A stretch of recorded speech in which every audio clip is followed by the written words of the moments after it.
சசுரால் வாழ்க்கையினர் என் 2 நந்துகளுக்கும் 4 கோடி மதிப்புள்ள 4 வீடுகளை கொடுத்து விட்டார்கள். என் கணவர் விக்ரம் அமைதியாக இருந்தார். ஒரு வார்த்தை கூட பேசவில்லை. அடுத்த நாள் அவர் அமைதியாக சொன்னார், மா பாபுஜி, நான் மற்றும் பிரியா மாய்க்கே போகிறோம். 2 நாட்களில் புறப்படுவோம். சில விருந்துகள் வெளியிலிருந்து மிகவும் ஆடம்பரமாகவும் மகிழ்ச்சியாகவும் தெரியும். அப்படி தோன்றும் அந்த குடும்பம் ஒன்றாக இருப்பது போல். ஆனால் நீங்கள் அந்த மகிழ்ச்சியான கூட்டத்தில் அமர்ந்தால் அது விருந்து இல்லை, மாறாக ஒரு வலையாக இருப்பதை உணர்வீர்கள். உங்களை நடுவில் இழுத்து கசப்பின் ஒவ்வொரு துளியையும் அமைதியாக குடிக்க வைப்பதற்காக விரிக்கப்பட்ட வலை. என் கதையும் அப்படிப்பட்ட ஒரு மாலை நேரத்தில் தொடங்கியது. அந்த மாலை நேரத்திற்கு சில மணி நேரங்களுக்குப் பிறகுதான் எனக்கு புரிந்தது, நான் இத்தனை வருடங்கள் தவறான மனிதர்களுக்காக என்னுடைய அனைத்தையும் இழந்துவிட்டேன் என்பது. எனக்கும் விக்ரமுக்கும் திருமணமாகி 6 வருடங்கள் ஆகின்றன. இந்த 6 வருடங்களில் நாங்கள் ஒரு குறுகலான சந்தில் ஒரு சிறிய வாடகை பிளாட்டில் வசித்து வந்தோம். அந்த வீடு வெறும் 450 சதுர அடி மட்டுமே. கோடையில் சூளையைப் போல் சுட்டெரித்தது, மழையில் சுவர்களில் ஈரப்பதம் ஏறியது. குளிர்காலத்தில் ஜன்னல் பிளவுகளில் இருந்து வரும் பனிக்காற்று நேரடியாக எலும்புகளுக்குள் இறங்கியது. ஆனால் நான் ஒருபோதும் புகார் செய்யவில்லை.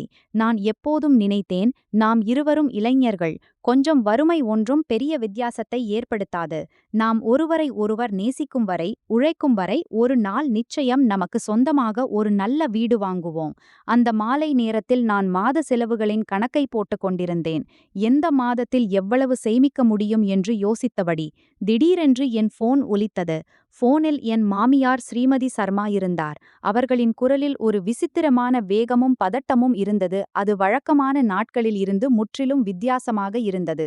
அவர்கள் சொன்னார்கள், இன்று இரவு நீங்கள் இருவரும் சாப்பிட வீட்டுக்கு வந்துவிடுங்கள். மா பாபுஜிக்கு முழு குடும்பத்தின் முன்னிலையில் ஒரு மிக முக்கியமான விஷயம் பேச வேண்டும். இதை கேட்டதும் நான் ஒரு நொடி தயங்கினேன். ஆனால் பிறகு நினைத்தேன், ஒருவேளை உண்மையிலேயே முக்கியமான விஷயம் இருக்கலாம். வீட்டின் பழுதுபார்ப்பு பற்றி பேசலாம் அல்லது சொத்து பங்கீடு பற்றி பேச விரும்பலாம். அவர் ஆரோக்கியமாக இருக்கும் வரை எல்லாம் தெளிவாக இருக்கட்டும் என்று. இப்படி நினைத்ததும் என் மனதில் ஒரு சிறிய நம்பிக்கை ஒளி மின்னியது. நான் போனை வைத்துவிட்டு விக்ரமிடம் பேசினேன். விக்ரம் போட்டியை பார்த்து கொண்டிருந்தார். அவரது பார்வை இன்னும் லேப்டாப் திரையிலேயே இருந்தது. நான் சொன்னதும் அவர் ஒரு சிறிய ஹம் என்றார். அவர் வேலையில் களைத்திருப்பதாக எனக்கு தோன்றியது. அதனால் நான் அதிகம் கவனம் செலுத்தவில்லை. நான் சந்தைக்கு புறப்பட்டேன். நான் புதிய ரோஜா, மீன், கொஞ்சம் மட்டன், சில பச்சை காய்கறிகள் மற்றும் இனிப்பு ஆரஞ்சு பழங்கள் வாங்கினேன். அந்த நேரத்தில் என் மனதில் ஓடியது என்னவென்றால், இன்று இரவு உண்மையில் சொத்து பற்றிய பேச்சு வந்தால், இத்தனை வருடங்களின் சேமிப்பு மற்றும் உழைப்புக்குப் பிறகு நமக்கும் ஒரு சிறிய பங்கு கிடைக்கும். அதனால் இந்த வாடகை வீட்டில் இருந்து விடுதலை கிடைக்கும். சந்தையில் இருந்து சசுரால் வரும் பாதை அதிக நீளமானது அல்ல. ஆனால் அந்த மாலை என் மனம் விசித்திரமான முறையில் பதற்றமாக இருந்தது.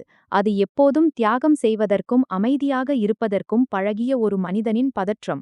அதனால் யாராவது கொஞ்சம் மனிதாபிமானம் காட்டினால் மனம் தானாக நம்பிக்கையால் நிரம்பிவிடும். நான் என்னிடம் சொல்லிக் கொண்டேன், நான் பேராசைக்காரி அல்ல, வெறுமனே மா பாபுஜி எங்களை நினைவில் வைத்திருக்க வேண்டும். கடந்த 6 வருடங்களாக நாங்களும் வீட்டு செலவுகளில் கை கொடுத்திருக்கிறோம், பணம் சேர்த்திருக்கிறோம். இவ்வளவு போதும். ஆனால் நான் வீட்டுக்குள் கால் வைத்ததும் சூழ்நிலை விசித்திரமாக இருப்பதை உணர்ந்தேன். சாப்பாட்டு மேசை வழக்கமான நாட்களை விட மிகவும் அலங்கரிக்கப்பட்டிருந்தது. ஷாஹி பனீர், டால் மெக்னி, புலாவ் மற்றும் சுட சுட புரிகள். என் 2 நந்துகள் சுனிதா மற்றும் மீனா ஏற்கனவே அங்கு அமர்ந்திருந்தார்கள். இருவரும் மிக அழகாக தயாராக இருந்தார்கள். மேக்கப் மற்றும் நகைகளால் அலங்கரிக்கப்பட்டிருந்தார்கள். சாதாரண குடும்ப சாப்பாட்டுக்கு அல்ல, ஏதோ ஒரு சிறப்பு நிகழ்ச்சிக்காக வந்தது போல். மிகவும் விசித்திரமான விஷயம் என்னவென்றால், அவர்களின் முகங்களில் மகிழ்ச்சி இல்லை, மாறாக ஒரு விசித்திரமான திருப்தியும் அகம்பாவமும் இருந்தது. ஏதோ பெரிய நாடகத்திற்காக காத்திருப்பது போல். நான் பொருட்களை சமையலறையில் வைத்ததும் மாமியார் குரல் கொடுத்தார்கள், வாங்க, வந்து உட்காருங்கள், உங்கள் இருவரையும் தான் காத்திருந்தோம். நான் விக்ரமை பார்த்தேன். அவர் அமைதியாக ஒரு நாற்காலியை இழுத்து உட்கார்ந்தார். அவரது முகம் விசித்திரமான முறையில் அமைதியாக இருந்தது.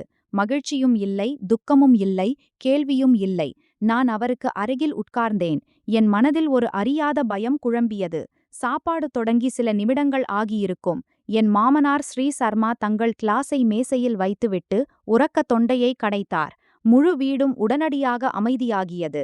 அவர் ஒவ்வொருவரையும் ஒவ்வொரு பார்வையாக பார்த்தார். பிறகு தன் கனமான குரலில் சொன்னார், இன்று நாங்கள் உங்களை எல்லா குழந்தைகளையும் அதனால்தான் அழைத்தோம், சொத்து பற்றி பேசுவதற்காக. நாங்கள் முதியவர்களாகிவிட்டோம். நாங்கள் உயிரோடு இருக்கும் வரை எல்லாம் தீர்மானமாக இருக்க வேண்டும் என்று விரும்புகிறோம். அதனால் பின்னர் சகோதரர்கள் சகோதரிகளிடையே எந்த மனக்கசப்பும் வராது. சொத்து என்ற வார்த்தையை கேட்டதும் என் இதயம் வேகமாக துடித்தது. ஆனால் என் மனதில் நம்பிக்கையின் ஒரு ஒளிக்கீற்று மின்னிக் கொண்டிருந்தது. நாங்கள் வீட்டின் ஒரே மகன் மருமகள். எங்களுக்கு சொந்த வீடு இல்லை. 6 வருடங்களாக வாடகையில் வசித்து வருகிறோம். அதே நேரத்தில் 2 நந்துகளின் திருமணமும் முடிந்துவிட்டது மற்றும் அவர்களுக்கு சொந்த வீடுகளும் இருந்தன. நான் நினைத்திருந்தேன், பாபுஜி எவ்வளவு பாரபட்சம் காட்டினாலும் எங்களை முழுமையாக மறந்துவிட மாட்டார்கள். ஆனால் வாழ்க்கை பெரும்பாலும் நீங்கள் நம்பிக்கையின் முதல் இனிப்பை சுவைத்துக் கொண்டிருக்கும் போதுதான் மிக கசப்பான பானத்தை குடிக்க வைக்கிறது. ஸ்ரீ சர்மா நிமிர்ந்து உட்கார்ந்தார். அவர்களின் குரல் அப்படி இருந்தது, அவர்கள் ஏற்கனவே தயாரித்து வைத்த ஒரு முடிவை அறிவிப்பது போல். அவர்கள் சொன்னார்கள், நாங்கள் நன்றாக யோசித்து முடிவு செய்துவிட்டோம். குடும்பத்திற்கு உள்ள 4 மகான்களும் 2 பெண்களுக்கும் கொடுக்கப்படும். சுனிதாவுக்கு 2 மகான்கள், மீனாவுக்கு 2 மகான்கள். ஒன்று மெயின் ரோடு வீடு, அது வாடகைக்கு உள்ளது. ஒன்று சந்துக்குள் உள்ளது, பூர்வீக நிலத்தில் கட்டப்பட்ட பழைய வீடு. மற்றும் ஒன்று கட்டுமான நிறுவன ஃபிளாட். இவை அனைத்தின் மொத்த மதிப்பு சுமார் 4 கோடி. இதை கேட்டதும் எனக்கு யாரோ என் தலையில் பனிநீர் நிறைந்த வாளியை ஊற்றியது போல் இருந்தது. என் காதுகள் திணறின, கைகள் நடுங்கத் தொடங்கின. நான் தலையை உயர்த்தி மாமனாரை பார்த்தேன். பிறகு மாமியாரை பார்த்தேன். ஒருவேளை நான் தவறாக கேட்டிருப்பேன் என்று தோன்றியது. ஆனால் இல்லை, அவர்களின் முகத்தில் எந்த உணர்ச்சியும் இல்லை. சுனிதா கீழே பார்த்து தன் புன்னகையை மறைத்தாள். மீனா தன் சகோதரியை பார்த்தாள். அவள் கண்களில் மகிழ்ச்சி தெளிவாகத் தெரிந்தது. நான் இந்த அதிர்ச்சியில் இருந்து மீள்வதற்கு முன்பே மாமியார் இனிப்பான ஆனால் குளிர்ந்த குரலில் சொன்னார்கள், மகன் என்பவன் ஆண். அவன் பிறகு எங்கு வேண்டுமானாலும் இருக்கலாம். அவனுக்கு வலிமை இருக்கிறது. அவன் தானே சம்பாதித்து சாப்பிடலாம். ஆனால் பெண்கள் பிறர் சொத்து. அவர்களை பற்றிய கவலையை மட்டுமே தாய் தந்தைதான் செய்ய வேண்டும். சசுரால் வாழ்க்கையினரை என்ன நம்பிக்கை? அவர்களின் ஒவ்வொரு வார்த்தையும் என் நெஞ்சில் கத்தியைப் போல் இறங்கியது. இது அவர்களின் சொந்த சம்பாத்தியம் என்றாலும் கூட எனக்கு இவ்வளவு வலி ஏற்பட்டிருக்காது. ஆனால் அந்த 4 மகான்களில் 2ஐ வாங்குவதில் எங்கள் கணவன் மனைவியின் பணமும் செலவழிக்கப்பட்டிருந்தது. கடந்த 6 வருடங்களில் நாங்கள் கொடுத்த பணம். அது சிறிய தொகை அல்ல. அந்த பணத்தை நாங்கள் பைசா பைசாவாக சேர்த்து சேமித்தோம். அந்த பணம் என் அம்மா கொடுத்த திருமண நகைகளை விற்று வந்தது. அந்த பணம் நாங்கள் இருவரும் ஓவர் டைம் மற்றும் பார்ட் டைம் வேலை செய்து சம்பாதித்தது. அன்று என் மாமியார் தானே என் கையை பிடித்து சொன்னார்கள், நீங்கள் பணம் கொடுத்து கொண்டே இருங்கள். பிறகு இந்த வீடு உங்களுக்குத்தான். நாங்கள் உங்கள் அமானதை பாதுகாத்து கொண்டிருக்கிறோம். சரியான இடத்தில் செலவழிக்க வேண்டும். நான் அவர்களை நம்பினேன். முழு நம்பிக்கை வைத்தேன். ஒருபோதும் நான் நினைத்திருக்கவில்லை ஒரு நாள் அந்த வாக்குறுதி தூசியைப் போல் பறக்கடிக்கப்படும் என்று. நான் மெதுவாக விக்ரமை பார்த்தேன். அந்த நேரத்தில் எனக்கு அவரிடம் அதிகம் எதுவும் தேவையில்லை. நான் வெறுமனே அவர் ஒரு வாக்கியம் மட்டும் சொல்ல வேண்டும் என்று விரும்பினேன். வெறும் ஒரு வாக்கியம், பாபுஜி, இதில் எங்கள் பணமும் இருக்கிறது. இவ்வளவுதான் எனக்கு தைரியம் வைத்துக்கொள்ள போதுமானதாக இருந்திருக்கும். ஆனால் இல்லை. விக்ரம் ஒரு சிலையைப் போல் அமைதியாக உட்கார்ந்திருந்தார். அவரது முகம் சப்பையாக இருந்தது. அவர் மேசைக்கு அடியில் தன் கைகளை அவ்வளவு இறுக்கமாக மூடியிருந்தார். நரம்புகள் தெரிந்தன. ஆனால் அவர் ஒரு வார்த்தை கூட பேசவில்லை. அவரின் இந்த மௌனம் மாமனாரின் அறிவிப்பை விடவும் அதிக வலிமிகுந்ததாக இருந்தது. நான் விக்ரமை பார்த்து கொண்டிருந்தேன். என் கண்கள் நிறையும் வரை என் தொண்டை அடைத்தது. ஆனால் அவரும் என்னை பார்க்கவில்லை. சாப்பாட்டு மேசையில் என்ன நடந்தாலும் அதற்கும் எங்கள் இருவரின் 6 வருட சேமிப்புக்கும் எந்த சம்பந்தமும் இல்லை என்பது போல். சூழ்நிலை முற்றிலும் குளிர்ந்து போயிருந்தது. வெளியே இருந்த காற்றை விடவும் அதிக குளிர்ச்சியாக. அதே நொடியில் என் இதயம் துண்டு துண்டாக உடைவதை உணர்ந்தேன். சுனிதா மெதுவாக தன் கரண்டியை கீழே வைத்தாள். உதடுகளில் ஒரு புன்னகையுடன் ஒரு குத்தல் வார்த்தையை சொன்னாள். அதில் நெருப்பில் நெய் ஊற்றியது போல் ஆனது. பாபி, உங்கள் கணவரை அப்படி பார்க்காதீர்கள். அவர் பாபுஜிக்கு கொடுத்த பணம். அது மரியாதை மற்றும் சேவைக்கானது. இப்போது அது உங்களுடையது எங்கே இருக்கிறது? இதை கேட்டதும் எனக்கு புரிந்தது. இன்றிரவு சாப்பாடு குடும்ப சாப்பாடு அல்ல. இது என் எண்ணத்தை விடவும் அதிக வலிமிகுந்த கதையின் தொடக்கமாக இருக்கும். சுனிதாவின் வார்த்தைகள் முடிந்ததும் சாப்பாட்டு மேசையில் ஒரு விசித்திரமான மௌனம் பரவியது. நான் அப்படியே உட்கார்ந்திருந்தேன். என் விரல்கள் மேசையின் ஓரத்தில் இருந்தன. குளிர்ந்து உணர்ச்சியற்ற நிலையில். ஆனால் என் நெஞ்சுக்குள் நெருப்பு எரிந்து கொண்டிருந்தது. இந்த வார்த்தைகளை யாராவது வெளியாட்கள் சொல்லியிருந்தால் நான் பதில் சொல்லியிருப்பேன். ஆனால் இதை சொன்னவர் என் நன்னன்தான். என்னை பாபி என்று அழைப்பவள். அவளின் ஒவ்வொரு சந்தோஷ துக்கத்திலும் திருமண விழாக்களிலும் நான் எப்போதும் முன்னுக்கு வந்து உதவி செய்தவள். என் மாமியார் என் மௌனத்தை தன் வெற்றியாக நினைத்து கொண்டார்கள். அவர்கள் மெதுவாக தொண்டையை சரி செய்து கொண்டு மாமனாருக்கு ஒரு துண்டு பரிமாறினார்கள். பிறகு சொன்னார்கள். அவர்களின் குரல் இயல்பான இனிப்பு போல், ஆனால் அப்படிப்பட்டதாக இருந்தது. இந்த வீட்டில் இதுவரை எந்த மருமகளும் தாய் தந்தையிடம் கணக்கு கேட்கவில்லை. நாங்கள் உங்களை பைபாஸ் செய்து பெரியவள் ஆக்கினோம். உங்கள் திருமணங்களை நடத்தினோம். இன்று சொத்து பற்றிய கொஞ்சம் பேச்சுக்கு இப்படி பார்க்கிறீர்கள். நாங்கள் உங்களுக்கு கடனாளிகள் போல். கேட்கவே எவ்வளவு மோசமாக இருக்கிறது. நான் தலையை உயர்த்தி அவர்களை பார்த்தேன். இதே முகம்தான் நான் எண்ணற்ற முறை பார்த்திருந்தேன். ஆனால் அந்த இரவு முதல் முறையாக எனக்கு புரிந்தது, ஒருவர் எவ்வளவு எளிதாக தன் நிறத்தை மாற்றிக்கொள்ள முடியும் என்பது. அவ்வளவு சுத்தமாக அந்நியர் யாராவது கேட்டால் நான் ஒரு பேராசைக்கார மருமகள் என் மாமியாரை துன்புறுத்துகிறேன் என்று தோன்றும். அல்லது அந்த பெண், அவள் இப்போதுதான் கணவன் மனைவியின் உழைப்பு சம்பாத்தியத்தை தன் பெண்களின் பெயருக்கு எழுதிவிட்டாள். சுனிதா நிமிர்ந்து உட்கார்ந்தாள். அவள் மிகவும் புத்திசாலி என்று காட்டும் விதமாக. அவள் சொன்னாள், பிரியா, நீயும் கொஞ்சம் பெரிதாக யோசிக்க வேண்டும். நீ மருமகள், உனக்கு கணவன் இருக்கிறான். நாளை மகன் பிறந்தால் உனக்கு துணை இருக்கும். ஆனால் எங்களை போன்ற பெண்கள் திருமணம் செய்து வேறு வீட்டுக்கு போகிறவர்கள். எங்களுக்கு எப்போதும் மற்றவர்களின் இரக்கத்தில்தான் வாழ வேண்டும். பாபுஜி எங்களுக்கு கொஞ்சம் அதிகம் கொடுக்கிறார்கள் என்றால் அது முற்றிலும் சரியானது. இப்படி சொல்லியபடி அவள் தன் அம்மாவை பார்த்து அப்படியொரு புன்னகை புரிந்தாள். அவள் உலகின் மிக பாவப்பட்ட பெண் போல். இதை கேட்டதும் என் மனதில் பழைய நினைவுகள் சுழன்றன.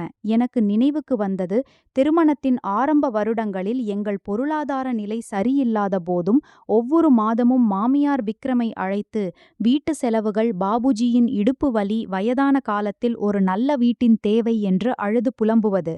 ஒரு முறை அவர்கள் என் முன்னாலேயே கண்களில் கண்ணீர் நிரப்பிக் கொண்டு சொன்னார்கள், எங்களுக்கு எங்கள் பெண்களிடம் எந்த எதிர்பார்ப்பும் இல்லை. எங்களுக்கு வெறும் உங்கள் இருவர் மீதுதான் நம்பிக்கை. அதனால் ஒரு வாக்கியம் என் இதயத்தை உருக்கியது.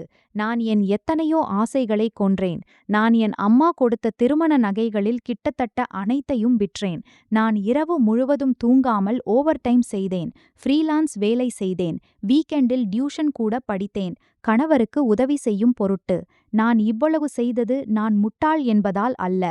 நான் இவ்வளவு செய்தது எனக்கு நம்பிக்கை இருந்ததால். எனக்கு குடும்ப உறவு என்ற விஷயத்தில் நம்பிக்கை இருந்தது. எனக்கு நம்பிக்கை இருந்தது. இந்த பணம் எங்கும் வீணாகவில்லை. மாறாக என் சிறிய குடும்பத்தின் அடித்தளத்தை வலுப்படுத்த ஒரு பாதுகாப்பான இடத்தில் சேர்க்கப்படுகிறது. ஆனால் இன்று இந்த சாப்பாட்டு மேசையில் அமர்ந்து எனக்கு கிடைத்தது வெறும் ஒரு லேசான வாக்கியம். பணம் பாபுஜிக்கு கொடுத்தது. அது மரியாதை மற்றும் சேவைக்கானது. மீனா என்னை அமைதியாக பார்த்துவிட்டு சூப் கிண்ணத்தை எடுத்துக்கொண்டு சிரித்தாள். அவள் குரலில் விஷம் நிரம்பியிருந்தது. அவள் வேண்டுமென்றே உயர்ந்த குரலில் சொன்னாள், நீயும் விக்ரம் அண்ணனும் படித்து எழுதியவர்கள். நல்ல வேலை செய்கிறீர்கள். உங்கள் சம்பளமும் குறைவில்லை. பாபுஜிக்கு கொடுத்த சில ரூபாய்களை மனதில் வைத்துக்கொண்டு உட்கார்ந்தாள். வாழ்க்கை எப்படி ஓடும்? வீட்டு மக்களிடையே இவ்வளவு கணக்கு வழக்கு யார் செய்கிறார்கள்? இப்படி சொன்ன விதம் அவள் எனக்கு அறிவுரை சொல்வது போல் இருந்தது. ஆனால் உண்மையில் அது என் முகத்தில் ஒரு அறை. அது அப்படி இருந்தது. மக்கள் கொள்கைகளை பேசி மற்றவர்களை அமைதிப்படுத்தி தாங்களே முழு லாபத்தையும் அனுபவிப்பது போல். என் தொண்டை அவ்வளவு அடைத்திருந்தது. நான் வாயில் வைத்த உணவு கூட வெளியே வர முடியவில்லை. நான் மீண்டும் ஒருமுறை விக்ரமை பார்த்தேன். அதே பழைய பலவீனமான மற்றும் இரக்கமிக்க நம்பிக்கையுடன். அவர் வெறும் ஒரு வாக்கியம் சொல்ல வேண்டும், இந்த பணம் தானம் அல்ல, மாறாக ஒரு வாக்குறுதியுடன் கொடுக்கப்பட்ட முதலீடு என்று. வெறும் ஒரு வாக்கியம், நான் தவறான மனிதரை தேர்ந்தெடுக்கவில்லை என்று நான் என்னை தேற்றிக்கொள்வேன். ஆனால் விக்ரம் இன்னும் அமைதியாகவே இருந்தார். அவர் கிளாஸை எடுத்து ஒரே மூச்சில் குடித்துவிட்டு மேசையில் வைத்தார். அவர் என்னை பார்க்கவில்லை, தன் தாய் தந்தையை பார்க்கவில்லை, தன் சகோதரிகளை பார்க்கவில்லை. அவரின் இந்த மௌனம் என் இதயத்தை கொன்றது.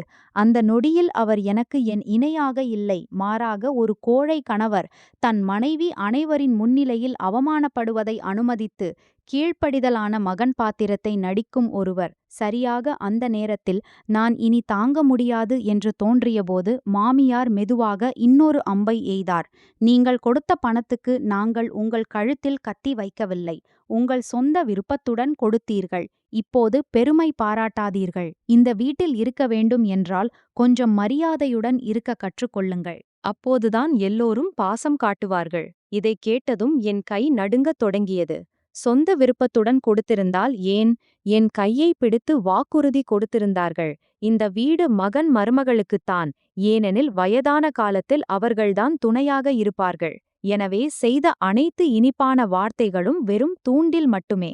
நான் ஒரு முட்டாள் மீன் போல் 6 வருடங்கள் அந்த தூண்டிலில் சிக்கியிருந்தேன். நான் ஒரு ஆழமான மூச்சு விட்டேன். நான் ஏதோ சொல்லப் போனேன். அப்போது மாமனார் திடீரென்று மேசையில் கிளாஸை ஓங்கி அடித்தார்.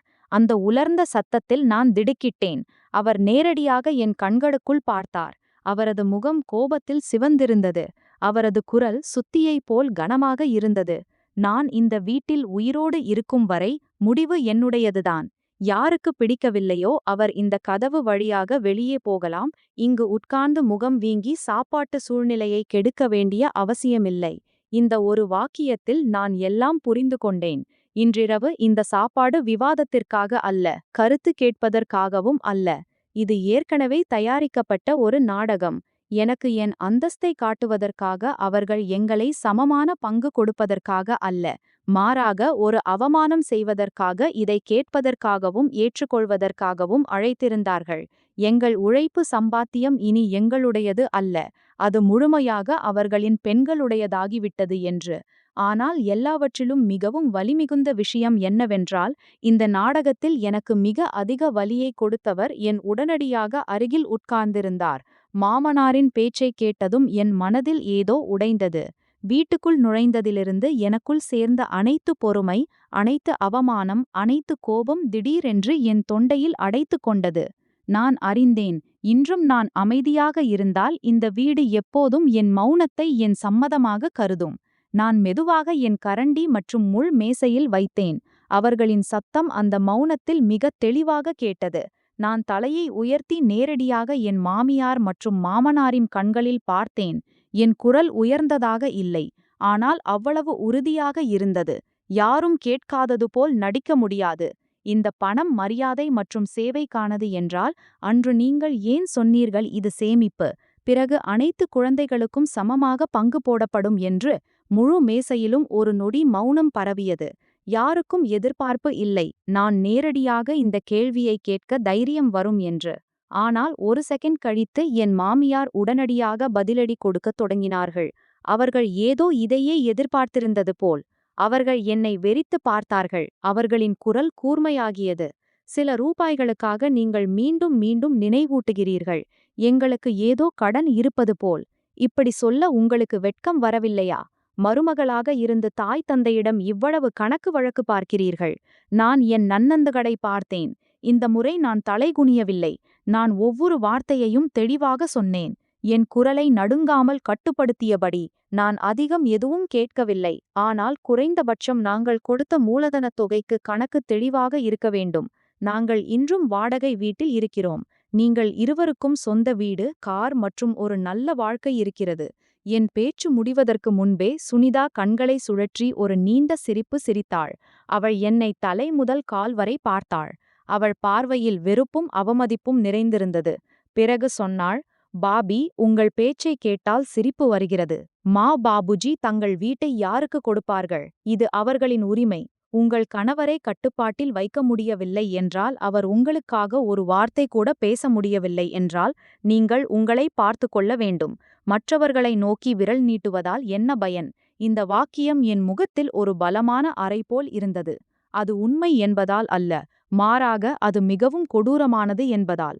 அவள் வேண்டுமென்றே என் மிகவும் வலிக்கும் புண்ணில் அடித்திருந்தாள். அதே நொடியில் நான் வேகமாக விக்ரமை பார்த்தேன். வெறும் ஒரு செகண்டுக்கு. நான் உண்மையிலேயே நம்பினேன், அவர் தலையை உயர்த்துவார். இந்த அற்பத்தனமான பேச்சுக்கு பதில் கொடுப்பார். ஒரு கணவராக கடமையை நிறைவேற்றுவார். ஆனால் இல்லை. அவர் இன்னும் அமைதியாக உட்கார்ந்திருந்தார். அவரது பார்வை தட்டில் இருந்தது. தாடை இறுக்கமாக இருந்தது. ஆனால் வாயில் இருந்து ஒரு வார்த்தை கூட வெளியே வரவில்லை. மீனாவுக்கு இதை பார்த்து இன்னும் தைரியம் வந்தது. அவள் மேசையில் கிண்ணத்தை ஓங்கி வைத்து உதடுகளை சுருக்கி சொன்னாள். அவள் குரலில் அவ்வளவு கசப்பு இருந்தது, காதுகளில் குத்தியது.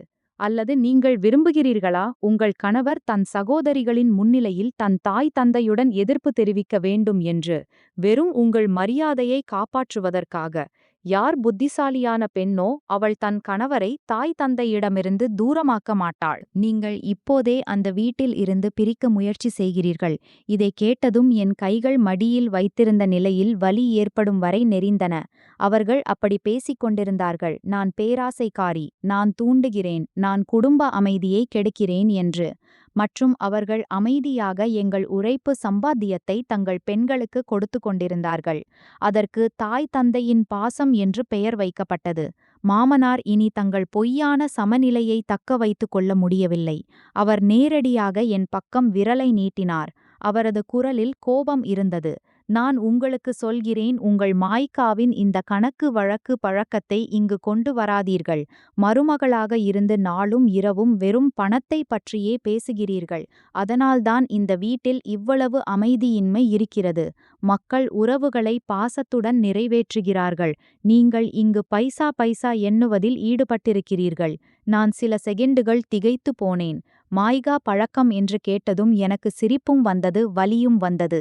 என் மாய்கா இவர்கள் வீட்டை விட ஏழ்மையானதாக இருந்தது உண்மைதான். ஆனால் என் தாய் தந்தை ஒருபோதும் எங்களுக்கு நேர்மையற்றதை கற்றுக் கொடுக்கவில்லை. ஒருவரின் உரிமையை பறித்து மற்றொருவருக்கு கொடுப்பதையும் உரிமை பறிக்கப்பட்டவரிடம் பெருமை எதிர்பார்ப்பதையும் அவர்கள் ஒருபோதும் செய்யவில்லை. மாமனார் கோபமடைவதை பார்த்த மாமியார் இன்னும் ஆழமான நாடகத்தை தொடங்கினார்கள். நான் வயதானவளாகிவிட்டேன். இந்த வயதில் மருமகள் என்னை கட்டாயப்படுத்துகிறாள். நான் அவள் விருப்பப்படி சொத்தை பங்கு போட வேண்டும் என்று. இந்த வீட்டின் அதிர்ஷ்டமே உடைந்து விட்டது போல் தெரிகிறது. நான் ஒருபோதும் இவ்வளவு துயரங்களை பார்க்க வேண்டும் என்று நினைத்திருக்கவில்லை. அவர்களின் பேச்சை கேட்டால் அந்நியர் யாராவது இருந்தால் நான் ஒரு மிக பயங்கரமான மருமகள். சசுராலில் உட்கார்ந்து மாமனாரை வீடு மற்றும் நிலத்தை என் பெயருக்கு எழுத வைக்க கட்டாயப்படுத்துகிறேன் என்று தோன்றும். நான் அவர்களை பார்த்தேன். என் இதயம் முழுவதும் குளிர்ந்து போனது. இதே பெண்தான் ஒரு காலத்தில் என் கையை பிடித்து என்னை சம்ஸ்காரி மருமகள் என்று அழைத்திருந்தார். வயதான காலத்தில் அவர்களின் துணை நாங்கள்தான் என்று சொல்லியிருந்தார். ஆனால் இன்று அதே பெண் ஒரே மாலை நேரத்தில் என்னை மரியாதையற்றவள், சிறிய எண்ணம் கொண்டவள், பேராசைக்கார மருமகள் என்று மாற்றிவிட்டார். நான் மீண்டும் விக்ரமை பார்த்தேன். அவர் மீண்டும் மௌனமாகிவிட்டார். அவரின் அந்த மௌனம் அவ்வளவு குளிர்ந்திருந்தது. என் நெஞ்சில் உண்மையிலேயே ஏதோ உடைந்து விட்டது போல் தோன்றியது. இந்த வலி ஒரு முறை குத்தி முடிந்துவிடும் வலி அல்ல. இது ஒரு மெதுவான, உலர்ந்த வலி. யாரோ ஒரு மரத்தை உள்ளுக்குள் இருந்து உடைத்தது போல். அந்த நொடியில் எனக்கு புரிந்தது. சசுரால் வாழ்க்கையினரின் குத்தல் வார்த்தைகள் எவ்வளவு கசப்பானவையாக இருந்தாலும் அவை என் அருகில் உட்கார்த்திருக்கும் என் கணவரின் அமைதியை விட வலிமிகுந்தவை அல்ல. அவரின் மௌனம் ஒரு இரண்டாவது அறை. அதுவும் மிகவும் பலமானது, மிகவும் ஆழமானது மற்றும் மிகவும் அவமானகரமானது. அது என் தைரியத்தை முழுமையாக உடைத்துவிட்டது. நான் மெதுவாக எழுந்தேன். என் கால்கள் சற்று நடுங்கினாலும் என் குரல் விசித்திரமான முறையில் அமைதியாக இருந்தது. நான் சொன்னேன், என் வயிறு நிறைந்துவிட்டது. நான் போகிறேன். நான் வேறு எதுவும் சொல்லவில்லை. யாரையும் பார்க்கவில்லை. அதற்கு காரணம் நான் தோற்றுவிட்டேன் என்பதல்ல. மாறாக நான் அறிந்திருந்தேன். நான் ஒரு நொடி கூட அங்கு தங்கினால் என் நாவை கட்டுப்படுத்த முடியாது. மேலும் அந்த இரவே நான் 6 வருடங்களாக சுமந்து வந்த அந்த திருமணம் இந்த அனைவரின் முன்னிலையிலும் துண்டு துண்டாக சிதறிவிடலாம். இப்படி சொல்லிவிட்டு நான் திரும்பி நேராக கதவை நோக்கி நடந்தேன். எனக்கு பின்னால் யாரும் என்னை அழைக்கவில்லை. யாரும் தடுக்கவில்லை.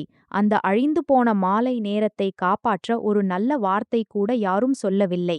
நான் மிக வேகமாக நடந்து கொண்டிருந்தேன். அவ்வளவு வேகமாக எனக்கே தெரியவில்லை நான் அந்த வீட்டில் இருந்து ஓடுகிறேனா அல்லது என்னை மூச்சு திணறடிக்கும் அந்த அவமானத்தில் இருந்து ஓடுகிறேனா என்று. விக்ரம் எனக்கு பின்னால் வந்தார். அவர் என் கையை பிடிக்கவில்லை, என் பெயரை அழைக்கவில்லை, எந்த விளக்கமும் கொடுக்கவில்லை. நாங்கள் இருவரும் கணவன் மனைவி படிக்கட்டுகளில் இறங்கினோம். காரில் ஏறினோம். அமைதியாக சசுராலில் இருந்து வெளியேறினோம். தவறுதலாக ஒரே பயணத்தில் புறப்பட்ட 2 அந்நியர்கள் போல். வாடகை ஃப்ளாட் வரை முழு பாதையிலும் காரில் வெறும் என்ஜின் சத்தம் மட்டுமே இருந்தது. வெளியே சாலை விளக்குகள் கண்ணாடி வழியாக உள்ளே வருவது மட்டுமே. நான் பக்கத்து சீட்டில் உட்கார்ந்திருந்தேன். என் பர்ஸை இறுக்கமாக பிடித்திருந்தேன். என் முழு உடலும் கோபம் மற்றும் துயரத்தில் நடுங்கிக் கொண்டிருந்தது. பலமுறை என் மனம் தோன்றியது, இப்போதே எல்லாவற்றையும் தெளிவாக சொல்லிவிடலாம் என்று. ஆனால் நான் சாலை விளக்குகளின் ஒளியில் விக்ரமின் குளிர்ந்த சப்பையான முகத்தை பார்த்தபோது என் பற்களை கடித்துக்கொண்டு அமைதியாக இருந்தேன். அந்த இரவு காரின் மௌனம் அவ்வளவு கனமாக இருந்தது. நான் உரக்க மூச்சுவிட்டால் அது உடைந்து சிதறிவிடும் என்று தோன்றியது. வீட்டை அடைந்ததும் கதவு திறந்தது போல் நான் நேராக லிவிங் ரூமுக்குச் சென்று திரும்பி நின்றேன். அப்போது வரை நான் உள்ளுக்குள் அடக்கி வைத்திருந்த அனைத்தும் ஒரு கேள்வியாக வெளியே வந்தது. நீங்கள் ஊமையா? பாபுஜி செய்தது சரியானது என்று உங்களுக்கு தோன்றுகிறதா? என் குரல் பிளந்து வெளியே வந்தது. அதில் கொஞ்சம் அமைதியும் கூட இல்லை. விக்ரம் கதவை மூடினார். சில செகண்டுகள் கதவில் சாய்ந்து நின்றார். பிறகு மெதுவாக உள்ளே வந்தார். அவர் நேரடியாக என் கண்களில் பார்க்கவில்லை. வெறும் ஒரு உலர்ந்த வாக்கியத்தைச் சொன்னார். அது என்னை இன்னும் அதிகம் பைத்தியக்காரியாக்கியது. அமைதியாக இருங்கள், என்னை யோசிக்க விடுங்கள். நான் ஒரு நொடி திகைத்து நின்றேன். பிறகு சிரித்தேன். ஒரு சிறிய உலர்ந்த சிரிப்பு. அது அழுவதை விடவும் அதிக பயங்கரமாக இருந்தது. நான் அவரை பார்த்து கேட்டேன், யோசிப்பதற்கு இன்னும் என்ன இருக்கிறது? முழு சாப்பாட்டு நேரத்திலும் நீங்கள் ஒரு சிலை போல் உட்கார்ந்திருந்தீர்கள். யோசிப்பதற்கு நிறைய நேரம் இருந்தது. நான் பேசிக்கொண்டே இருந்தபோது என் தொண்டை இன்னும் அடைத்து கொண்டது. நான் நேராக வேலை செய்யும் மேசையின் மூலையை நோக்கிச் சென்றேன். டிராயரை இழுத்து பல வருடங்களின் செலவு கணக்குகளை வைத்திருந்த டைரியை வெளியே எடுத்தேன். அந்த டைரியை நான் ஒரு ஆதாரம் போல் பத்திரப்படுத்தி வைத்திருந்தேன். நாங்கள் இருவரும் பைசாவாக சேர்த்த நாட்களின் ஆதாரம். நான் அதை மேசையின் மீது வீசினேன். பிறகு என் போனை எடுத்து மாமியார் அனுப்பிய பழைய மெசேஜ்களை காட்டினேன். அதில் பணம் சேர்க்க சொல்லியிருந்தார்கள், அவர்கள் பாதுகாத்து கொண்டிருப்பதாக. அந்த சாட்டில் விக்ரம் என்னிடம் சொன்னது, கொஞ்சம் இன்னும் உழைத்து விடுங்கள், பாபுஜி நமக்கு நஷ்டம் ஏற்படுத்த மாட்டார்கள். நான் இவை அனைத்தையும் முன்பே பிரிண்ட் செய்து வைத்திருந்தேன். ஏனெனில் நான் இயல்பாகவே கொஞ்சம் எச்சரிக்கையானவள். ஒருபோதும் நினைத்திருக்கவில்லை ஒரு நாள் இவற்றை இப்படி வெளியே எடுக்க வேண்டும் என்று. நான் ஒவ்வொரு காகிதத்தையும் மேசையின் மீது வீசினேன். அந்த காகிதங்கள் மரமேசையில் விழும் சத்தம் என் இதயத்தில் ஏதோ அடிப்பது போல் இருந்தது. நான் அழுதபடியே சொன்னேன், என் வார்த்தைகள் ஒரு பிளந்த புண்ணில் இருந்து வருவது போல். எனக்கு பணத்தின் மீது வருத்தம் இல்லை. நீங்கள் கேட்கிறீர்களா? பணத்தை விட எனக்கு வருத்தம் என்னவென்றால், என்னை ஏமாற்றினார்கள். என்னை ஒரு முட்டாள் என்று நினைத்தார்கள். நம்பினேன். இறுதியில் முழு குடும்பத்தின் முன்னிலையில் உட்கார்ந்து இதை கேட்டேன். அந்த பணம் மரியாதை மற்றும் சேவைக்கானது என்று. நான் ஒரு முட்டாள் போல் உங்கள் முழு குடும்பத்தின் வயிற்றை நிரப்பினேன். பிறகு ஒரு அந்நியர் போல் வெளியே வீசப்பட்டேன். விக்ரம் அங்கேயே நின்றார். அவரது கைகள் கீழே தொங்கின. ஒரு சுவர் போல் எல்லாவற்றையும் தாங்கிக் கொண்டிருப்பது என்னை ஏமாற்றத்தின் ஆழத்தில் தள்ளியது. வெறும் ஒரு அப்படிப்பட்ட கணவர், மிக முக்கியமான நேரத்தில் தன் மனைவியை பாதுகாக்கும் தைரியம் கூட இல்லாதவர். நான் ஒரு அடி பின்னால் நகர்ந்தேன். கீழ் டிராயரை நோக்கி திரும்பினேன். அங்கு நான் முன்பே சில தேவையற்ற காகிதங்களை வைத்திருந்தேன். என் கைகள் அவ்வளவு நடுங்கின, டிராயரை திறக்க முடியவில்லை. நான் கொஞ்சம் குனிந்து ஒரு மடிந்த காகிதத்தை வெளியே எடுத்தேன். அது விவாகரத்து ஃபார்ம். சில மாதங்களுக்கு முன்பு நான் டவுன்லோட் செய்தது. நான் பேச்சுகளால் மிகவும் களைத்து போயிருந்தேன். அப்போது அதை வெறும் டவுன்லோட் செய்து வைத்திருந்தேன். என்னை நானே பயமுறுத்திக் கொள்வது.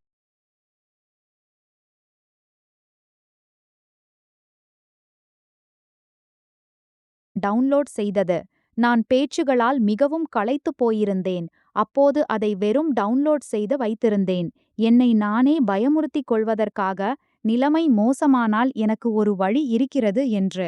ஒருபோதும் நினைத்திருக்கவில்லை. உண்மையிலேயே அதை வெளியே எடுக்க வேண்டும் என்று. நான் நாற்காலியில் தடால் என்று உட்கார்ந்தேன். பேனாவை எடுத்து நடுங்கும் கைகளால் கணவரின் முன்னிலையிலேயே போனில் என் பெயரை நிரப்பினேன். ஒவ்வொரு எழுத்தும் வளைந்து நெளிந்து வந்தது. நடுவில் கண்ணீர் விழுந்து மை பரவியது. ஆனால் நான் எழுதிக் கொண்டே இருந்தேன். அப்படி எழுதினேன், ஒரு செகண்ட் கூட நான் நின்றால் என் இதயம் மென்மையாகி அனைத்து அவமானங்களையும் உள்ளுக்குள் விழுங்கிவிடுவேன் என்று. எழுதிய பிறகு நான் பலமாக ஃபார்மை மேசையின் மீது வைத்து விக்ரமின் பக்கம் தள்ளினேன். நான் நேரடியாக அவரது கண்களில் பார்த்தேன். என் இதயம் அவ்வளவு துயரத்தில் இருந்தது. இனி எதற்கும் பயம் இல்லை. நான் மெதுவாக ஒவ்வொரு வார்த்தையாக சொன்னேன். உங்களுக்கு மௌனம் தாய் தந்தையின் மரியாதை என்றால், எனக்கு விவாகரத்து என்னை காப்பாற்றிக் கொள்வது. இந்த முறை விக்ரம் உண்மையிலேயே அந்த காகிதத்தை பார்த்தார். அவர் நீண்ட நேரம் அமைதியாக நின்றார். அவரது முகத்தில் எந்த மாற்றமும் இல்லை. ஆனால் அவரது கண்கள் தெளிவாக சிவந்திருந்தன. நான் நினைத்தேன், குறைந்தபட்சம் இப்போது அவர் ஏதாவது சொல்வார். என்னை தடுப்பார், ஏதாவது புரிய வைப்பார், அல்லது மேசையில் கை அடித்து கோபப்படுவார். ஆனால் இல்லை. ஒரு நீண்ட, மூச்சு திணறடிக்கும் மௌனத்திற்குப் பிறகு அவர் மிக மெதுவாக சொன்னார். அவ்வளவு மெதுவாக, அறையில் கொஞ்சம் சத்தம் இருந்தாலும் நான் கேட்க முடியாது. நீங்கள் தூங்கப் போங்கள், நான் காலையில் பதில் சொல்கிறேன். வெறும் இந்த ஒரு வாக்கியம் என் இதயம் முழுவதும் குளிர்ந்து போனது. நான் காலையில் பதில் சொல்கிறேன். இதன் அர்த்தம் என்னவென்றால், இந்த நேரத்திலும் கூட அவர்களுக்கு எனக்கும் தங்கள் குடும்பத்திற்கும் இடையில் யோசிக்க வேண்டியிருந்தது. விவாகரத்து பார்மை மேசையிலேயே விட்டுவிட்டு நான் நேராக படுக்கும் அறைக்குச் சென்றேன். அந்த இரவு முழுவதும் சுவரை பார்த்தபடி படுத்திருந்தேன். கண்களை விரித்து இருளை பார்த்து கொண்டிருந்தேன். வெளியே லிவிங் ரூமில் நாற்காலி நகரும் லேசான சத்தம் கேட்டது. பிறகு மௌனம் பரவியது. விக்ரம் இன்னும் அங்கே உட்கார்ந்திருக்கிறாரா இல்லையா என எனக்கு தெரியவில்லை. அவர் அந்த பார்மை படித்தாரா இல்லையா என்பதும் தெரியவில்லை. அவருக்கு என்னைப் போலவே வலி இருக்கிறதா இல்லையா என்பதும் தெரியவில்லை. நான் ஒரே ஒரு விஷயத்தை மட்டும் அறிந்திருந்தேன். காலையிலும் கூட அவர் தன் குடும்பத்தை, தன் மௌனத்தை தேர்ந்தெடுத்தால் நான் உண்மையிலேயே எல்லாவற்றையும் விட்டுவிடுவேன். என் 6 வருட திருமணம் முடிவுக்கு வரவேண்டுமென்றால் அது இந்த மிக குளிர்ந்த இரவிலேயே முடிவுக்கு வரட்டும். அடுத்த நாள் காலை நான் எழுந்தபோது வெளியே இன்னும் லேசாக விடிவெள்ளி மட்டுமே வந்திருந்தது. நான் கிட்டத்தட்ட முழு இரவும் தூங்கவில்லை. என் கண்கள் எரிந்தன. தலை சுத்தியைப் போல் வலித்தது. உடல் நீண்ட நோயில் இருந்து எழுந்தது போல் இருந்தது. நான் சில செகண்டுகள் அமைதியாக படுத்திருந்தேன். மேலே இருந்த பழைய கரைகளை வெறித்துப் பார்த்தேன். பிறகு ஒரு ஆழமான மூச்சு விட்டேன். அந்த நொடியில் என் மனதில் ஒரே ஒரு எண்ணம் மட்டுமே இருந்தது. விக்ரம் இன்றும் அதே மௌனத்தை தேர்ந்தெடுத்தால் நான் தனியாகவே இந்த வீட்டை விட்டு வெளியேறுவேன். எவ்வளவு வலி ஏற்பட்டாலும் சரி. நான் எழுந்தேன். ஒரு மெல்லிய சால் போர்த்திக் கொண்டு லிவிங் ரூமை நோக்கி நடந்தேன். வெளியே வந்ததும் நான் திகைத்து நின்றேன். விக்ரம் அங்கே ஏற்கனவே உட்கார்ந்திருந்தார். ஆனால் அவர் நேற்றிரவு போல் அமைதியாகவும் உயிரற்றவராகவும் தெரியவில்லை. அவருக்கு முன்னால் ஒரு திறந்த சூட்கேஸ் வைக்கப்பட்டிருந்தது. பக்கத்தில் சில காகிதங்கள் மிக அழகாக அடுக்கி வைக்கப்பட்டிருந்தன. சில சேமிப்பு கணக்கு பாஸ்புக்குகள், சில ஃபைல்கள் மற்றும் நாங்கள் இருவரின் அடையாள அட்டைகளை வைக்கும் பெட்டியும் இருந்தது. இந்த காட்சியை பார்த்ததும் நான் சில செகண்டுகள் கதவிலேயே திகைத்து நின்றேன். என்ன நடக்கிறது என்று எனக்கு புரியவில்லை. உண்மையை சொன்னால் அந்த நொடியில் எனக்கு தோன்றியது, ஒருவேளை அவர் எனக்காக காகிதங்களை தயார் செய்து கொண்டிருக்கிறாரோ என்று. எல்லாவற்றையும் தெளிவாக பங்கு போட்டுக் கொள்ளலாம் என்று சொல்ல. பிறகு நாம் நம் வழியில் செல்லலாம் என்று. என் இதயம் தொங்கிவிட்டது. என் கால்கள் பாரமாகிவிட்டன. விக்ரம் சத்தம் கேட்டு தலையை உயர்த்தி என்னை பார்த்தார். அவரது முகம் இன்னும் களைப்பாக இருந்தது. கண்களுக்கு கீழே கருவட்டங்கள் தெளிவாக தெரிந்தன. ஆனால் அவரது பார்வை நேற்றிரவை விட முற்றிலும் வித்தியாசமாக இருந்தது. அதில் இப்போது அந்த நம்பிக்கையின்மை இல்லை. என்னை பயமுறுத்திய அந்த மௌனமும் இல்லை. அவரது குரல் மெல்லியதாக ஆனால் உறுதியாக இருந்தது. பிரியா, நாம் விவாகரத்து எடுக்கப் போவதில்லை. ஆனால் இங்கேயும் தங்கப் போவதில்லை. நான் ஏதாவது சொல்லும் முன்பே அவர் மேலும் சொன்னார், முழு இரவும் யோசித்துப் பார்த்தது போல். 2 நாட்களுக்குப் பிறகு நாம் உங்கள் மாய்காவுக்கு போகலாம். கொஞ்ச காலத்திற்கு இங்கிருந்து முழுமையாக வெளியேறிவிடுவோம். எனக்கு தவறாக கேட்டது போல் தோன்றியது. நான் கண்ணை சிமிட்டாமல் என் கணவரை பார்த்து கொண்டிருந்தேன். பார்த்து கொண்டே இருந்தேன். என் மனதில் யாரோ எல்லாவற்றையும் தலைகீழாக புரட்டி போட்டது போல் இருந்தது. விக்ரம், இந்த விக்ரம் எப்போதும் தன் மரியாதையை மிகவும் கவனித்துக் கொள்பவர், எப்போதும் பயந்து கொண்டிருப்பவர், மக்கள் அவரை வீட்டு மாப்பிள்ளை என்று அழைப்பார்கள் என்று. ஒருமுறை யாரோ கேலியாக, மனைவி வீட்டில் தங்கும் ஆணுக்கு எந்த மதிப்பும் இல்லை என்று சொன்னதும் பல நாட்கள் வரை கோபமாக இருந்தவர். இன்று அதே அவர்தானே சொல்கிறார், உங்கள் மாய்காவுக்கு போகலாம். நான் திக்குமுக்காடியபடி கேட்டேன், நீங்கள் உண்மையாக சொல்கிறீர்களா? விக்ரம் தலையசைத்தார். அவர் காகிதங்களின் குவியலை என் பக்கம் தள்ளியபடி சொன்னார், நான் எல்லாவற்றையும் பார்த்துவிட்டேன். அடையாள அட்டைகள், பாஸ்புக்குகள், வாடகை ஒப்பந்தம், வேலை தொடர்பான முக்கிய காகிதங்கள் எல்லாவற்றையும் தயார் செய்துவிட்டேன். 2 நாட்கள் நேரம் அவசியமான பொருட்களை பேக் செய்ய போதுமானது. நான் மெதுவாக அருகில் வந்து எதிர் நாற்காலியில் உட்கார்ந்தேன். இப்போது நான் உண்மையிலேயே என் கணவரை கவனமாக பார்த்தேன். அதே விக்ரம்தான். ஆனால் அவருக்குள் ஏதோ மாறிவிட்டது. அவர் மென்மையாகவில்லை. மாறாக இன்னும் கடுமையாகவும் அதிக அமைதியாகவும் நேற்றிரவை விடவும் அதிக குளிர்ச்சியாகவும் தெரிந்தார். நான் என் கணவரை பார்த்தேன். என் இதயத்தில் கோபம், வலி மற்றும் அவர்கள் தலையை உயர்த்தி நேராக என் கண்களுக்குள் பார்த்தார்கள். நேற்று இரவுக்குப் பிறகு முதல் முறையாக பார்வையை திருப்பாமல். பிரியா, நான் நேற்று இரவே வாதம் செய்திருந்தால் அம்மா, அப்பா, இரு சகோதரிகளும் உடனே டிஃபென்சிவ் ஆகி விடுவார்கள். அவள் அழுது கூச்சலிட்டு தன் பேச்சை மறுத்துவிடுவாள். ஆனால் நௌனமாக இருந்ததால் அவர்கள் அனைத்தையும் சொல்லிவிட்டார்கள். இப்போது அவர்கள் மிகவும் மகிழ்ச்சியாக இருக்கிறார்கள். எனவே பின்வாங்க முடியாது. நான் கேட்டபடி அமர்ந்திருந்தேன். என் இதயம் குழப்பத்தில் இருந்தது. நேற்று இரவின் வலி இன்னும் புதிதாகவே இருந்தது, சிறிதும் குறையவில்லை. ஆனால் அந்த வலியின் நடுவே ஒரு புதிய உணர்வு முளைவிடத் தொடங்கியது. ஒரு உணர்வு, அது என்ன என்று நான் முழுமையாக அறியாத ஒன்று. ஒருவேளை அவர்களின் மௌனம் வெறும் மௌனம் அல்ல. ஒருவேளை அது நான் முழு இரவும் நிராசையில் நினைத்தது போல் இல்லை.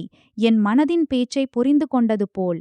விக்ரம் ஒரு உரையை தன் பக்கம் இழுத்தார். அதன் மீது கை வைத்து முன்னால் பேசினார். நான் மிக நீண்ட காலமாக பொறுத்து கொண்டிருக்கிறேன். ஆனால் நேற்று இரவு முதல் முறையாக நான் அனைத்தையும் இவ்வளவு தெளிவாக பார்த்தேன். இது வெறும் பாரபட்சம் மட்டுமல்ல. அவர்கள் நம்மை ஒரு ஏடிஎம் போல் நினைக்கிறார்கள். அதில் எந்த பூட்டும் இல்லை.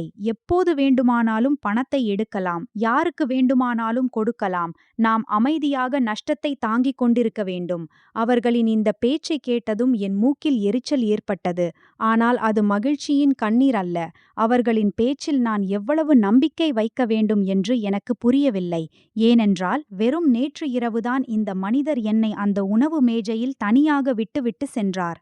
அவர்களின் குடும்பத்தின் அனைத்து கசப்பான வார்த்தைகளையும் கேட்க என் பிடிவாதத்தை அறுத்து மீண்டும் ஒருமுறை கேட்டேன். என் குரல் இப்போது மெல்லியதாக இருந்தது. ஆனால் அதில் இன்னும் முட்கள் இருந்தன. அப்படியானால் இன்றிலிருந்து நீங்கள் என் பக்கம் இருக்கிறீர்களா? விக்ரம் உடனே பதில் சொல்லவில்லை. என்னை மிக நீண்ட நேரம் பார்த்தார். அவ்வளவு நீண்ட நேரம் எனக்கு அவர் மீண்டும் மௌனமாகி விடுவார் போல் தோன்றியது. ஆனால் பிறகு அவர் சொன்னார், நான் உண்மையின் பக்கம் இருக்கிறேன். இந்த முறை உண்மை என் வீட்டின் பக்கம் இல்லை. இந்த வாக்கியத்தை கேட்டதும் என் நெஞ்சில் ஒரு குத்தல் ஏற்பட்டது. ஒரு மன்னிப்புக்கு இது போதாது. இல்லை, என் மனதை அமைதிப்படுத்த இது போதாது. நான் வேறு ஏதோ சொல்லப் போனேன். அப்போது விக்ரம் திடீரென்று நாற்காலியில் பின்னால் சாய்ந்தார். அவர்களின் குரல் இன்னும் மெல்லியதாக மாறியது. அவர்கள் ஒரு விசித்திரமான விஷயத்தை சொன்னார்கள். மிக மெதுவாக, ஒவ்வொரு வார்த்தையையும் துல்லியமாக நிறுத்தி நிறுத்தி. சில விஷயங்கள் அம்மா, அப்பா மற்றும் சகோதரிகள் நம்மிடமிருந்து எடுத்துக்கொண்டவை. அவர்களுக்கு அது அவர்களுடையதாகிவிட்டது என்று தோன்றுகிறது. ஆனால் உண்மை என்னவென்றால் இன்னும் எதுவும் தீர்மானிக்கப்படவில்லை. நான் அவர்களை பார்த்தேன். என் கைகள் முழங்கால்களின் மீது வைக்கப்பட்டிருந்தவை தானாகவே நழுவின. இந்த வாக்கியம் நீண்டதாக இல்லை. இது எதையும் தெளிவுபடுத்தவில்லை. ஆனால் இதை கேட்டதும் என் முதுகில் ஒரு சிலிர்ப்பு ஓடியது. இது தோற்றுப்போன ஒரு மனிதரின் வார்த்தைகள் அல்ல. தோல்வியை ஏற்றுக்கொள்ளும் ஒருவரின் வார்த்தைகளும் அல்ல. இது தன் கையில் இன்னும் சில சக்தி இருப்பதை அறிந்த ஒரு மனிதரின் வார்த்தைகள். ஆனால் இன்னும் அதை வெளிப்படுத்தும் நேரம் வரவில்லை. அந்த காலை நேரத்தில் அந்த சிறிய லிவிங் ரூம் விசித்திரமான அமைதியில் இருந்தது. ஜன்னலில் இருந்து வரும் மெல்லிய சூரிய ஒளி மேஜையின் ஓரத்தில் படிந்திருந்தது. கோப்புகளின் குவியல் மற்றும் திறந்திருந்த சூட்கேஸ்கள் மீது நான் அந்த மனிதருக்கு எதிரே அமர்ந்திருந்தேன். எனக்கு இவ்வளவு வலியை தந்த அந்த மனிதர் இரவில் நான் விவாகரத்தில் கையெழுத்திட வேண்டும் என்று நினைத்த அளவுக்கு. ஆனால் என் இதயம் திடீரென்று குழப்பத்தில் விழுந்தது. நான் இன்னும் கோபமாகவே இருந்தேன். வருத்தமாகவும் சந்தேகத்திலும் இருந்தேன். ஆனால் இந்த அனைத்து உணர்வுகளுக்கு நடுவே நம்பிக்கையின் ஒரு மிகச் சிறிய கதிர் பிறந்தது. விக்ரம் என்ன நினைக்கிறார்கள் என்று எனக்கு தெரியவில்லை. இன்னும் எதுவும் தீர்மானிக்கப்படவில்லை என்று சொன்னதன் அர்த்தம் என்ன என்று எனக்கு தெரியவில்லை. நான் ஒன்றை மட்டும் அறிவேன். இந்த வாடகை சிறிய வீட்டில் என் திருமணம் இன்னும் முழுமையாக முடிவடையவில்லை. ஆனால் அந்த காலைக்குப் பிறகு அது முற்றிலும் புதிய, அறியப்படாத திருப்பத்திற்கு வந்துவிட்டது. விக்ரமின் இந்த வாக்கியம், இன்னும் எதுவும் தீர்மானிக்கப்படவில்லை, அடுத்த நாட்களும் என் மனதில் சுழன்று கொண்டிருந்தது. ஆனால் என்னை மிகவும் ஆச்சரியப்படுத்திய விஷயம் என்னவென்றால், அவர் வெறுமனே சொல்லவில்லை. அதே காலையில் பேச்சை முடித்த பிறகு அவர் எழுந்தார், அலமாரியை திறந்தார், சூட்கேஸை எடுத்தார், பொருட்களை பேக் செய்யத் தொடங்கினார். அது அவர் இப்போதுதான் கோபத்தில் முடிவெடுத்தது போல் இல்லை, மிக முன்பே முடிவெடுத்திருந்தது போல் இருந்தது. அவர் உடைகளை மிக கவனமாக தேர்ந்தெடுத்து கொண்டிருந்தார். அத்தியாவசிய பொருட்கள், ஆவணங்கள், வேலை கோப்புகள், பாஸ்புக், மருந்துகள், சிறிய மின்னணு சாதனங்கள், கேஜெட்கள் அனைத்தையும் தனித்தனியாக வைத்து கொண்டிருந்தார். அலமாரியில் இருந்த சிறிய பாதுகாப்பு பெட்டியை கூட அவர் திறந்தார். ஒவ்வொன்றையும் சோதித்து பிறகு மூடினார். நான் அவர்களை பார்த்து கொண்டிருந்தேன், ஆச்சரியத்துடனும் கொஞ்சம் பயத்துடனும். திருமணமாகி 6 வருடங்களில் முதல் முறையாக விக்ரம் யாரிடமும் கேட்காமல் இவ்வளவு பெரிய முடிவை எடுப்பதை பார்த்தேன். நான் இன்னும் அதிர்ச்சியில் இருந்தேன். ஆகவே நான் மீண்டும் கேட்டேன், நீங்கள் நன்றாக யோசித்து முடிவு செய்து விட்டீர்களா? மாய்காவில் தங்கினால் மக்கள் சொல்வார்கள் நான் உங்களை அம்மா அப்பாவிடமிருந்து பிரித்து விட்டேன் என்று. நான் உங்களை வீட்டு மாப்பிள்ளையாக்கி விட்டேன் என்று சொல்வார்கள். விக்ரம் தலையை உயர்த்தவில்லை. அவர்களின் கைகள் இன்னும் கோப்புகளை ஒரு வாட்டர் ப்ரூஃப் பைக்குள் வைத்து கொண்டிருந்தன. அவர் வெறும் ஒரு சிறிய குளிர்ந்த பதிலை மட்டும் கொடுத்தார். மக்களின் ஒரு நாள் பேச்சை கேட்பது வாழ்நாள் முழுவதும் யாராலாவது கொள்ளையடிக்கப்படுவதை விட சிறந்தது. இதை கேட்டதும் நான் மௌனமாகிவிட்டேன். அவர் கோபத்தில் இருப்பதை நான் அறிவேன். ஆனால் அவரது வாயிலிருந்து கொள்ளையடிக்கப்படுவது போன்ற வார்த்தைகளை கேட்பது மிகவும் விசித்திரமாக இருந்தது. எப்போதும் மோதல்களை தவிர்ப்பவரும் அந்த நேரத்திலும் மௌனமாக இருந்தவருமான அந்த மனிதர் இன்று அப்படியொரு குரலில் பேசிக் கொண்டிருந்தார். அது அவர் தன் இதயத்தில் ஏதோ ஒன்றை வெட்டி எறிந்துவிட்டது போல் இருந்தது. அந்த 2 நாட்களும் மிக வேகமாக கடந்து போயின. எந்த தயக்கமும் இல்லை, எந்த மறு யோசனையும் இல்லை. விக்ரம் ஆபீஸில் ஒரு நாள் விடுப்பு எடுத்தார். நானும் என் வேலையை முடித்துக் கொண்டேன். நாங்கள் ஒரு சிறிய ட்ரக்கை அழைத்தோம். மிக அத்தியாவசியமான பொருட்களை என் அம்மா அப்பா வீட்டிற்கு எடுத்துச் சென்றோம். ட்ரக் வீட்டின் முன் நின்றதும் என் இதயம் படபடத்துக் கொண்டிருந்தது. என் மாய்கா பணக்காரமானது அல்ல, பெரியதும் அல்ல. ஆனால் அது ஒரு மரியாதைக்குரிய இடம். அங்கு யாரும் என்னை ஒரு பேரம் பேசும் பொருள் போல் நடத்தியதில்லை. என் அம்மா கார் நின்றதும் ஓடி வெளியே வந்தார். அவர்களின் முகத்தில் கவலை இருந்தது. அவர்களின் கண்கள் என்னையும் பிறகு விக்ரமையும் பார்த்தன. அவர்கள் மெதுவாக கேட்டார்கள், எல்லாம் சரியா பெண்ணே? ஏதாவது கடுமையான விஷயம் இருக்கிறதா? நான் ஏதாவது பதில் சொல்லும் முன்பே என் அப்பா திரு குப்தா வீட்டிலிருந்து வெளியே வந்தார்கள். அவர்கள் எந்த கேள்வியும் கேட்கவில்லை, எந்த கேலியும் செய்யவில்லை. அவர்கள் வெறும் நீண்ட நேரம் விக்ரமை பார்த்தார்கள், ஒரு அனுபவசாலியின் அமைதியான ஆழமான பார்வையுடன். பிறகு மெதுவாக சொன்னார்கள், பெண்ணே, நீங்கள் இந்த வீட்டில் கால் வைத்திருந்தால் அதை மரியாதையுடன் வந்திருக்கிறீர்கள் என்று தீர்மானித்துக் கொள்ளுங்கள். கோபத்தில் செய்யப்பட்ட ஒரு தற்காலிக முடிவு போல் அல்ல. நான் பக்கத்தில் நின்று கொண்டிருந்தேன். என் இதயம் இறங்கியது. என் அப்பா மருமகனை சிரமத்தில் தள்ளவில்லை என்பது எனக்கு தெரியும். ஆனால் விக்ரமுக்கு புரிய வைக்க விரும்பினார்கள், மாய்காவில் தங்குவது விளையாட்டு அல்ல. சில நாட்கள் கழித்து எல்லாவற்றையும் மறந்து திரும்பி போவதற்கான வழியும் அல்ல. இது பலரின் சுயமரியாதைக்கு பாதிப்பை ஏற்படுத்தக்கூடிய முடிவு. விக்ரம் இதை கேட்டதும் தன் கையில் பிடித்திருந்த டப்பாவை தரையில் வைத்தார். என் அப்பாவின் முன் தலைகுனிந்து நேராகச் சொன்னார், பாபுஜி, நான் இங்கு தங்க வரவில்லை. என் மனைவியை அந்த வீட்டிலிருந்து காப்பாற்ற வருகிறேன். அங்கு நம்மை வெறும் நடமாடும் பணப்பையாக மட்டுமே நினைக்கிறார்கள். இதை கேட்டதும் என் அம்மாவின் முகம் மாறியது. என் அப்பா சில வினாடிகள் மௌனமாக இருந்துவிட்டு பிறகு கதவை இன்னும் அகலமாக திறந்தார்கள். அப்படியானால் உள்ளே வாருங்கள். எல்லாம் சரியாகி 1 மணி நேரம் கூட ஆகவில்லை. என் போன் அடிக்கத் தொடங்கியது. தொடர்ச்சியான அழைப்புகள் மற்றும் செய்திகளின் பெருக்கு. மாமியார் 10 தடவைக்கு மேல் அழைத்திருந்தார். குடும்ப குழுவில் 2 நந்தினிகளும் மாறி மாறி செய்திகள் அனுப்பினார்கள். அது திட்டுகள் போல் இருந்தது. சுனிதா தொடங்கினாள். அவளின் கசப்பு செய்தியிலேயே தெரிந்தது, பிரியா, இப்போது மிகவும் ஸ்மார்ட்டாகி விட்டாய். சிறிய விஷயத்திற்கு உன் கணவரை வீட்டு மாப்பிள்ளையாக்கி அழைத்து சென்று விட்டாய். இப்போது என்ன மரியாதை மிச்சம் இருக்கிறது? நான் படித்தேன். என் கைகள் குளிர்ந்து போயின. நான் ஏதாவது பதில் கொடுக்கும் முன்பே மீனா நடுவில் புகுந்தாள். அவளின் விதம் இன்னும் மோசமாக இருந்தது. உனக்கு என்ன நினைப்பு? விக்ரம் அண்ணாவை மாய்காவுக்கு அழைத்து சென்று நீ வெற்றி பெற்றுவிட்டாய் என்றா? இந்த வீட்டின் ஒரு ஊசி கூட உனக்கு கிடைக்கும் என்ற கனவு காணாதே. இதை படித்ததும் என் முதுகில் நடுக்கம் ஓடியது. அது அவர்களின் பொருட்களின் மீது எனக்கு ஆசை இருந்ததால் அல்ல. மாறாக அதிலிருந்து தெளிவாக தெரிந்தது, நாங்கள் வீட்டை விட்டு வெளியேறியது அவர்களுக்கு குடும்பம் உடைந்ததன் வருத்தம் அல்ல. அவர்கள் பல வருடங்களாக கைவிட்டு வந்த அந்த ஏடிஎம் மீதான கட்டுப்பாட்டை இழந்ததன் பயம். நான் போனை பிடித்துக்கொண்டு கோபத்துடனும் நடுங்கியபடியும் இருந்தேன். அப்போது விக்ரம் வந்தார். அவர் மெதுவாக என் போனை கீழே இறக்கி குடும்ப குழு நோட்டிஃபிகேஷனை அணைத்துவிட்டார். அவர் யாருக்கும் பதில் கொடுக்கவில்லை. செய்தியில் வாதம் செய்யவில்லை. திரும்ப அழைக்கவில்லை. இந்த முறை அவர்களின் மௌனம் அந்த இரவு உணவு போன்றது அல்ல. இது அசக்தி அல்ல, மாறாக ஒரு சிந்தித்து செய்யப்பட்ட அலட்சியம். நான் நினைத்தேன் அவர்கள் சில திட்டுகளை சொல்லி அமைதியாகி விடுவார்கள். ஆனால் நான் என் மாமியார் வீட்டு மக்களின் வெட்கமற்ற தன்மையை குறைத்து மதிப்பிட்டு விட்டேன். மாலை நேரம் ஆகும்போது நான் அம்மாவுடன் மேலே உள்ள சிறிய அறையை நாங்கள் இருவரும் தங்குவதற்காக சுத்தம் செய்து கொண்டிருந்தேன். அப்போது வெளியே கதவிலிருந்து பலமான கூச்சல் குரல்கள் கேட்டன. அவர்கள் கேட்டுக்கு வெளியே நின்று கொண்டிருந்தார்கள். அவர்களின் முகம் கோபத்தில் சிவந்திருந்தது. அவர் மனைவியின் புடவை தலைப்பை பிடித்து இழுத்து அம்மா அப்பாவை விட்டுவிட்டு சசுரால் வீட்டில் போய் உட்கார்ந்து விட்டார். உனக்கு வெட்கம் வரவேண்டும், நீ எங்கள் மூக்கை வெட்டிவிட்டாய். அவர்களின் குரல் முழு தெருவிலும் எதிரொலித்தது. அருகிலுள்ள வீடுகளின் ஜன்னல்கள் திறக்கத் தொடங்கின. சிலர் வெளியே வராந்தாவுக்கு வந்து பார்க்கத் தொடங்கினார்கள். நான் வெட்கத்தில் நிலைகுலைந்து போனேன். யாரோ பகல் வெயிலில் என் எல்லா உடைகளையும் களைந்துவிட்டது போல் இருந்தது. நான் எங்கும் ஒளிந்து கொள்ள முடியவில்லை. நான் வெளியே ஓட முயற்சி செய்ததும் விக்ரம் என் கையை பிடித்து கொண்டார். அவர் கை வலுவாக இல்லை, ஆனால் மிக உறுதியாக பிடித்திருந்தது. அவர் மெதுவாக சொன்னார், நீ உள்ளே இரு.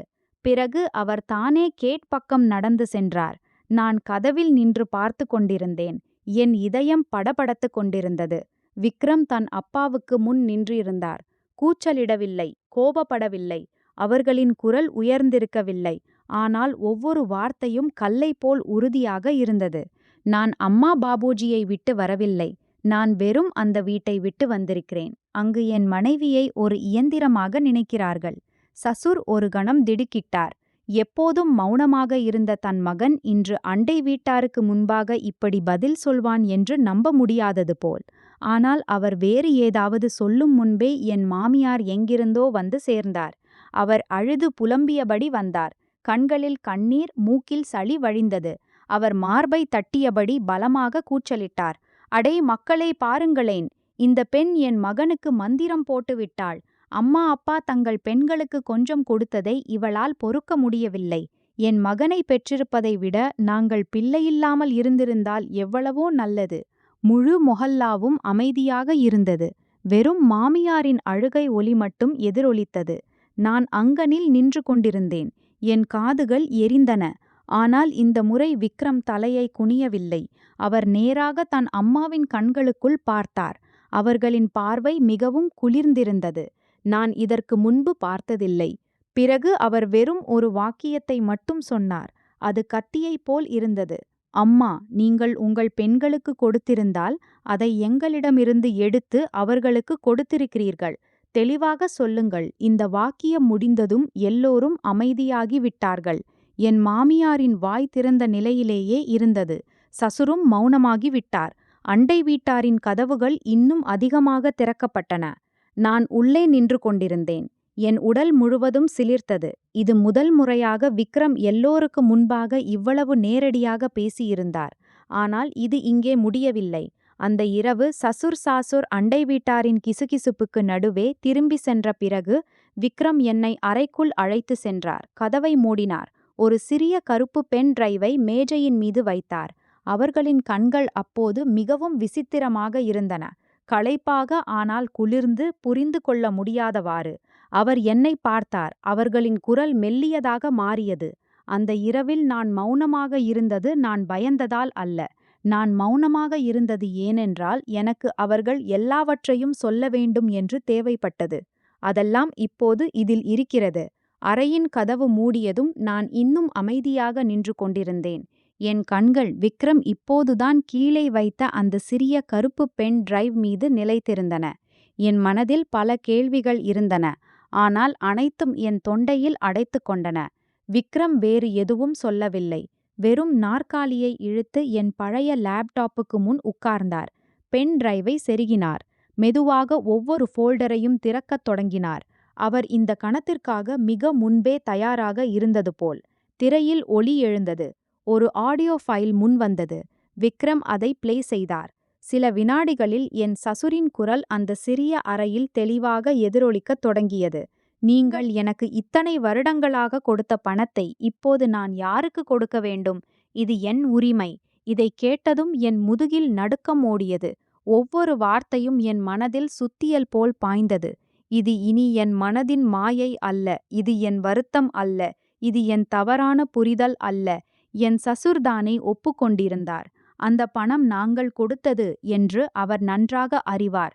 அதை செலவழிக்கும் உரிமை தனக்கு மட்டுமே என்று தெளிவாக சொல்லிவிட்டார். நான் படுக்கையின் ஓரத்தில் உட்கார்ந்தேன். என் கைகளை இறுக்கமாக பிடித்து கொண்டேன். ஆனாலும் நான் நடுங்கிக் கொண்டிருந்தேன். விக்ரம் ஆடியோ ஃபைலை நிறுத்தினார். தன் ஃபைலிலிருந்து சில காகிதங்களை எடுத்தார். அவை மிக கவனமாக கிளிப் செய்யப்பட்டிருந்தன. அவற்றை எனக்கு முன் வைத்தார். ஒவ்வொரு பக்கத்திலும் சிவப்பு பேனாவால் சில வரிகள் அடிக்கோடிடப்பட்டிருந்தன. அவை கடந்த 6 வருடங்களின் எங்கள் வங்கி டிரான்ஸ்ஃபர் ஸ்டேட்மெண்ட்கள்.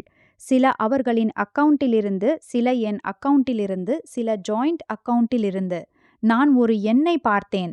என் கண்களுக்கு முன் இருள் சூழ்ந்தது. ஒவ்வொரு மாதமும் டிரான்ஸ்ஃபர் செய்யப்பட்டிருந்தது. சிறிய தொகை 40,500 இருந்தது. பெரிய தொகை 1.5 லட்சம் வரை கூட இருந்தது. அந்த டிரான்ஸ்ஃபரின் டிஸ்கிரிப்ஷன்ல அப்படியான விஷயங்கள் எழுதியிருந்தன. அதை படித்ததும் என் இதயம் இறங்கியது. புதிய வீட்டிற்கான பங்களிப்பு, அம்மா பாபுஜியிடம் அமானத், வாடகை வீட்டில் முதலீடு, ஃப்ளாட்டின் ஃபைனல் பேமெண்ட்டிற்காக. இதன் அர்த்தம் ஒவ்வொரு ரூபாயும் ஆதாரத்துடன் இருந்தது. அதன் நோக்கம் தெளிவாக எழுதப்பட்டிருந்தது. இது அப்படியொரு பணம் அல்ல, காற்றில் வீசப்பட்டு பிறகு யார் வேண்டுமானாலும் எதுவும் சொல்லக்கூடியது. நான் தலையை உயர்த்தி என் கணவரை பார்த்தேன், கோபத்துடனும் ஆச்சரியத்துடனும். இவ்வளவு எல்லாவற்றையும் நீங்கள் எப்போது இருந்து பத்திரப்படுத்தி வைத்திருக்கிறீர்கள்? உங்களிடம் இவ்வளவு இருந்தும் எனக்கு ஏன் சொல்லவில்லை? விக்ரம் நாற்காலியில் பின்னால் சாய்ந்தார். அவர்களின் பார்வை காகிதங்களின் மீது இருந்தது. அவர்களின் குரல் மெல்லியதாக மாறியது. ஏனென்றால் எனக்கு நம்பிக்கை இருந்தது. அம்மா பாபுஜி ஒரு வரம்புக்கு பிறகு நிறுத்திவிடுவார்கள் என்று. அவர்கள் எவ்வளவு பாரபட்சம் காட்டினாலும் நமது பங்கை முழுமையாக பறித்துவிட மாட்டார்கள் என்று நினைத்தேன். ஆனால் அந்த இரவில் புரிந்து கொண்டேன். நாம் எவ்வளவு மௌனமாக இருக்கிறோமோ அவர்கள் நம்மை அவ்வளவு முட்டாள்களாகவே நினைப்பார்கள். இதை கேட்டதும் என் தொண்டை அடைத்து கொண்டது. அப்படியானால் அவர் அறியாது இல்லை. அவர் எல்லாவற்றையும் அறிந்திருந்தார். எல்லாவற்றையும் பத்திரப்படுத்தி வைத்திருந்தார். எல்லாவற்றையும் நினைவில் வைத்திருந்தார். ஆனால் அவர் எல்லாவற்றையும் நடக்க விட்டு கொண்டிருந்தார். ஏனென்றால் அவருக்கு இன்னும் தன் அம்மா அப்பாவின் மீது கொஞ்சம் நம்பிக்கை இருந்தது. உண்மையைச் சொன்னால் அந்த நம்பிக்கை அவருக்கு மட்டும் அல்ல, எனக்கும் இருந்தது. அதே நம்பிக்கையின் காரணமாகத்தான் நாங்கள் இருவரும் இத்தனை வருடங்களாக குடும்பம் என்ற பெயரில் விரிக்கப்பட்ட இனிப்பான வலையில் சிக்கிக் கொண்டிருந்தோம். நான் ஏதாவது சொல்லும் முன்பே விக்ரமின் ஃபோன் அடித்தது. அவர் ஸ்கிரீனை பார்த்து உடனே ஃபோனை எடுத்தார். அவர்களின் குரல் மெல்லியதாக மாறியது. எனக்கு வெறும் சில வார்த்தைகள் மட்டுமே கேட்டன. ஆனால் அவற்றை கேட்டதும் என் உடல் முழுவதும் சிலிர்த்தது. ஃபோன் செய்தவர் ஒரு நோட்டரி ஆபீஸ் ஊழியர். அவர் விக்ரமின் பழைய அறிமுகம். மறுபக்கத்தில் பேசியவர் மிக வேகமாகவும் முக்கியமான விஷயங்களையும் சொல்லிக் கொண்டிருந்தார். விக்ரம் வெறும் 2 முறை மட்டும் கேட்டார். பக்கா செய்தியா? 2 தடவையும் ஆம் வந்தது. பிறகு அவர் ஃபோனை கட் செய்தார். நான் என் கணவரை வெறித்து பார்த்தேன். அவர் ஃபோனை கீழே வைத்தார். ஒரு மங்கலான சிரிப்பு, அதில் எந்த மகிழ்ச்சியும் இல்லை. அவர் சொன்னார், இன்று காலை சுனீதாவும் மீனாவும் இருவரும் நோட்டரி ஆபீஸுக்கு சென்றிருந்தார்கள். ஒரு வீட்டை விரைவில் விற்கவும் மற்றொன்றின் பவரில் டேனி செய்யவும் செயல்முறையை விசாரித்துக் கொண்டிருந்தார்கள். எனக்கு தவறாக கேட்டது போல் இருந்தது. விரைவில் விற்க என்று நான் திருப்பி கேட்டேன். விக்ரம் தலையசைத்தார். ஆம், பங்கீடு ஆன உடனேயே விற்கும் அவசரம். ஒரு குளிர்ந்த அலை என் முதுகில் ஓடியது. அப்படியானால் நேற்று இரவின் அந்த எல்லா பேச்சுகளும் அம்மா அப்பா மகனின் கவலையில் இருக்கிறார்கள். அவர்களுக்கு வீடு ஆதரவாக இருக்கும், வயதான காலத்தில் கைத்தடியாக இருக்கும். எல்லாம் வெறும் காட்சி மட்டுமே. அவர்களுக்கு வீடு தங்குவதற்காக தேவையில்லை. அம்மா அப்பாவின் பராமரிப்பில் எந்த கவலையும் இல்லை. அவர்களுக்கு பணம் தேவைப்பட்டது. அதனால் வீட்டை பணமாக மாற்ற முடியும். அப்போதுதான் விக்ரம் அந்த விஷயத்தை சொன்னார். அதனால் என்னை இன்னும் அதிகமாக உலுக்கியது. அவர் நேராக என் கண்களுக்குள் பார்த்தார். அவர்களின் குரல் உயர்ந்ததும் இல்லை, மெல்லியதும் இல்லை. ஆனால் ஒவ்வொரு வார்த்தையிலும் எடை இருந்தது. சுனீதாவின் கணவருக்கு வெளியில் நிறைய கடன் இருக்கிறது. மீனா ஒரு கமிட்டியில் பணம் போட்டிருந்தார். அது மூழ்கிவிட்டது. அவர்களுக்கு வீடு தேவையில்லை, பணம் தேவை. அம்மா பாபுஜி இந்த பங்கீட்டை அவர்களை காப்பாற்றுவதற்காகத்தான் செய்திருக்கிறார்கள். இதை கேட்டதும் என் தலை சுழன்றது. இத்தனை வருடங்களாக நாங்கள் கணவன் மனைவி ஒவ்வொரு பைசாவையும் சேர்த்து உழைத்தோம். நாங்கள் ஒரு பொதுவான வீட்டை கட்டுகிறோம் என்று நினைத்து. ஆனால் நாங்கள் ஒரு பேராசை குடும்பத்திற்கு ரத்தம் கொடுத்து கொண்டிருந்தோம். அவர்களின் பசி ஒருபோதும் தீராது. ஒரு நபர் மட்டும் எங்கள் உரிமையை பறிக்கவில்லை, முழு சங்கிலியே. அம்மா அப்பாவிலிருந்து சகோதரிகள் வரை அனைவரும் மாறி மாறி எங்கள் பாக்கெட்டை காலி செய்து கொண்டிருந்தார்கள். அந்த இரவு விக்ரம் சொன்னது போல் மாமியாரின் தொனி முழுமையாக மாறியது. அவர்கள் விக்ரமுக்கு போன் செய்தார்கள். இப்போது அவர் கேட்டில் கூச்சலிடவில்லை, திட்டவில்லை, அவமானப்படுவது போல் நடிக்கவில்லை. அவர்களின் குரல் மிகவும் மென்மையாக இருந்தது. யாராவது அந்நியர் என்றால் ஒரு அம்மா தன் மகனை அன்புடன் சமாதானப்படுத்துகிறார் என்று நினைப்பார். அவர்கள் சொன்னார்கள், பெண்ணே, எனக்கு தெரியும் நீ கோபமாக இருக்கிறாய். நாளை வீட்டுக்கு வந்து சாப்பிடு, உட்கார்ந்து அமைதியாக பேசலாம். வீட்டு மக்கள் நாம் உள்ளுக்குள் சரி செய்து கொள்வோம். விக்ரம் கேட்டு உடனே பதில் சொல்லவில்லை. அவர் வெறும் மங்கலாக சிரித்தார். விரலால் மேஜையை மெதுவாக தட்டிக் கொண்டிருந்தார். பிறகு வெறும் ஒரு வாக்கியத்தை மட்டும் சொன்னார். மனிதன் அவசரத்தில் இருக்கும் போதுதான் இவ்வளவு மென்மையாகிறான். நான் பக்கத்தில் உட்கார்ந்து கேட்டுக்கொண்டிருந்தேன். என் இதயம் படபடத்துக் கொண்டிருந்தது. இந்த போன் சமரசத்திற்காக அல்ல என்று நான் புரிந்து கொள்ளத் தொடங்கினேன். இது அவர்களின் விளையாட்டின் அடுத்த கட்டம். அடுத்த நாள் காலை சசுரால் வீட்டில் கால் வைத்த உடனேயே நான் பார்த்தேன். எனக்கு முன்பே 3 ஃபைல்கள் மிக கவனமாக வைக்கப்பட்டிருந்தன. திறக்காமலேயே எனக்கு ஏதோ தவறு இருப்பது போல் தோன்றியது. ஒரு ஃபைலில் என் சொந்த விருப்பத்துடன் சொத்தின் மீது எந்த உரிமையும் கோர மாட்டேன் என்ற சத்திய பத்திரம் இருந்தது. இரண்டாவது ஃபைலில் நாங்கள் கொடுத்த அனைத்து பணமும் ஒரு பரிசு என்று ஒப்புக்கொள்ளும் காகிதம் இருந்தது. மூன்றாவது ஃபைலில் இன்னும் அதிக வெட்கமற்ற தன்மை இருந்தது. அதில் அம்மா அப்பாவுக்கு 4 வீடுகளுடன் தொடர்புடைய அனைத்து பரிவர்த்தனைகளையும் கையாளும் முழு அதிகாரத்தை கொடுக்கும் பவர் ஆஃப் அட்டார்னி இருந்தது. நான் இன்னும் நாற்காலியை இழுத்து உட்காரக்கூட இல்லை. அப்போதே மீனா ஒரு ஃபைலை நேராக என் பக்கம் தள்ளினாள். அவள் அப்படி புன்னகைத்தாள், எதுவும் நடக்காதது போல். அவளின் குரல் மெல்லியதாக இருந்தது. ஆனால் அதை கேட்டதும் என் உடல் முழுவதும் சிலிர்த்தது. விரைவாக சைன் செய்யுங்கள், நாம் வீட்டு மக்கள். விஷயத்தை ஏன் இவ்வளவு பெரிதாக்குகிறீர்கள்? சைன் செய்துவிட்டால் உறவு நீடிக்கும். அந்த கணமே எனக்கு தெளிவாக புரிந்தது. அவர்கள் எங்களை சமரசத்திற்காக அழைக்கவில்லை, எங்கள் வாயை மூடுவதற்காக அழைத்திருந்தார்கள். எப்போதும் போல். நான் புரிந்து கொண்ட உடனேயே என் சசுர் மெதுவாக ஒரு ஃபைலை முன்னால் தள்ளினார். அவர் மேஜையின் தலைப்பில் உட்கார்ந்திருந்தார், முதுகு நிமிர்ந்து கொஞ்சம் மேலே. அவர்களின் குரல் இன்னும் அதே கடுமையாகவும் குளிர்ச்சியாகவும் இருந்தது. அவர் ஒரு ஊழியருக்கு உத்தரவு கொடுப்பது போல், தன் மகன் மருமகளுடன் பேசுவது போல் இல்லை. சைன் செய்யுங்கள், முடிவு எடுக்கப்பட்டு விட்டது என்றால் விஷயத்தை மேலும் சிக்கலாக்காதீர்கள். ஆண்மகனாக இருங்கள், வீட்டு விவகாரங்கள் இன்னும் சரியாகவில்லை. பெண்களின் தூண்டுதலுக்கு ஆளாகி உலகத்தின் முன் கேலிக்கூத்தாக ஆகாதீர்கள். இதை கேட்டதும் என் உள்ளங்கைகள் குளிர்ந்து போயின. அவர் என் பக்கம் பார்க்கவில்லை.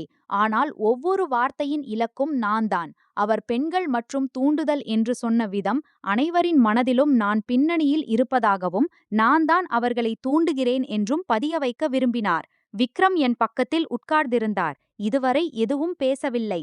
ஆனால் அவர்களின் முகத்தை பார்த்தேன். அவரது தாடை இறுக்கமாக பிடித்து கொண்டது.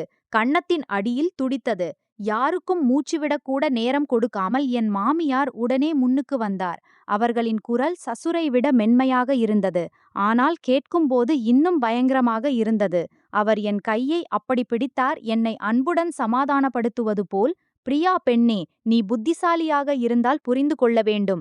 இறுதியில் எல்லாம் அம்மா அப்பாவுக்குத்தான். நீங்கள் இருவரும் சைன் செய்துவிட்டால் பிறகு நாங்கள் உங்களையும் கவனித்துக் கொள்வோம். வீட்டு மக்களிடையே கொஞ்சம் அன்பை வைத்துக் கொள்ளுங்கள். ஒவ்வொரு விஷயத்திலும் சண்டையிடுவதை விட அது சிறந்தது.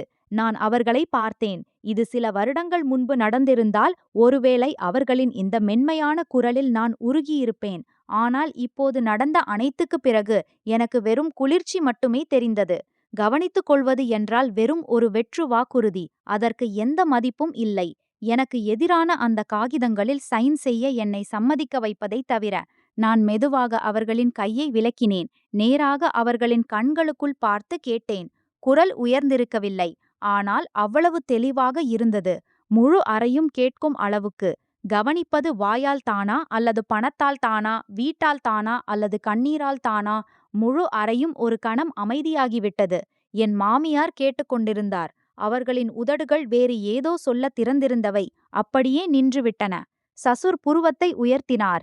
இரு நந்தினிகளும் ஒரே நேரத்தில் தலையை உயர்த்தி என்னை வெறித்து பார்க்கத் தொடங்கினார்கள். ஒரு கணம் கழித்து சுனீதா பலமாக மேஜையில் கையடித்தாள். அதனால் டீ கோப்பை துள்ளியது. அவள் நேராக என் பக்கம் விரல் நீட்டினாள். அவளின் கண்கள் கோபத்தில் எரிந்தன. குரல் வெடித்தது. பார்த்தீர்களா, இவளின் தகுதி இதுதான். பணத்தை பார்த்த உடனே இவளின் கண்கள் மின்ன ஆரம்பித்து விடுகின்றன. என் சகோதரனை வீட்டு மாப்பிள்ளையாக்கி உனக்கு வெட்கம் வரவில்லையா? இப்போது சொத்தில் பங்கு கேட்க வந்துவிட்டாய். நீ என்ன நினைக்கிறாய்? அவளின் வாக்கியம் முடியும் முன்பே விக்ரம் திடீரென்று எழுந்து நின்றார். நான் திடுக்கிட்டு அவரை பார்த்தேன். திருமணமாகி 6 வருடங்களில் அவரை இப்படி கோபத்தில் எரியும் நிலையில் நான் ஒருபோதும் பார்த்ததில்லை. இது வெறும் சில நிமிட கோபம் அல்ல.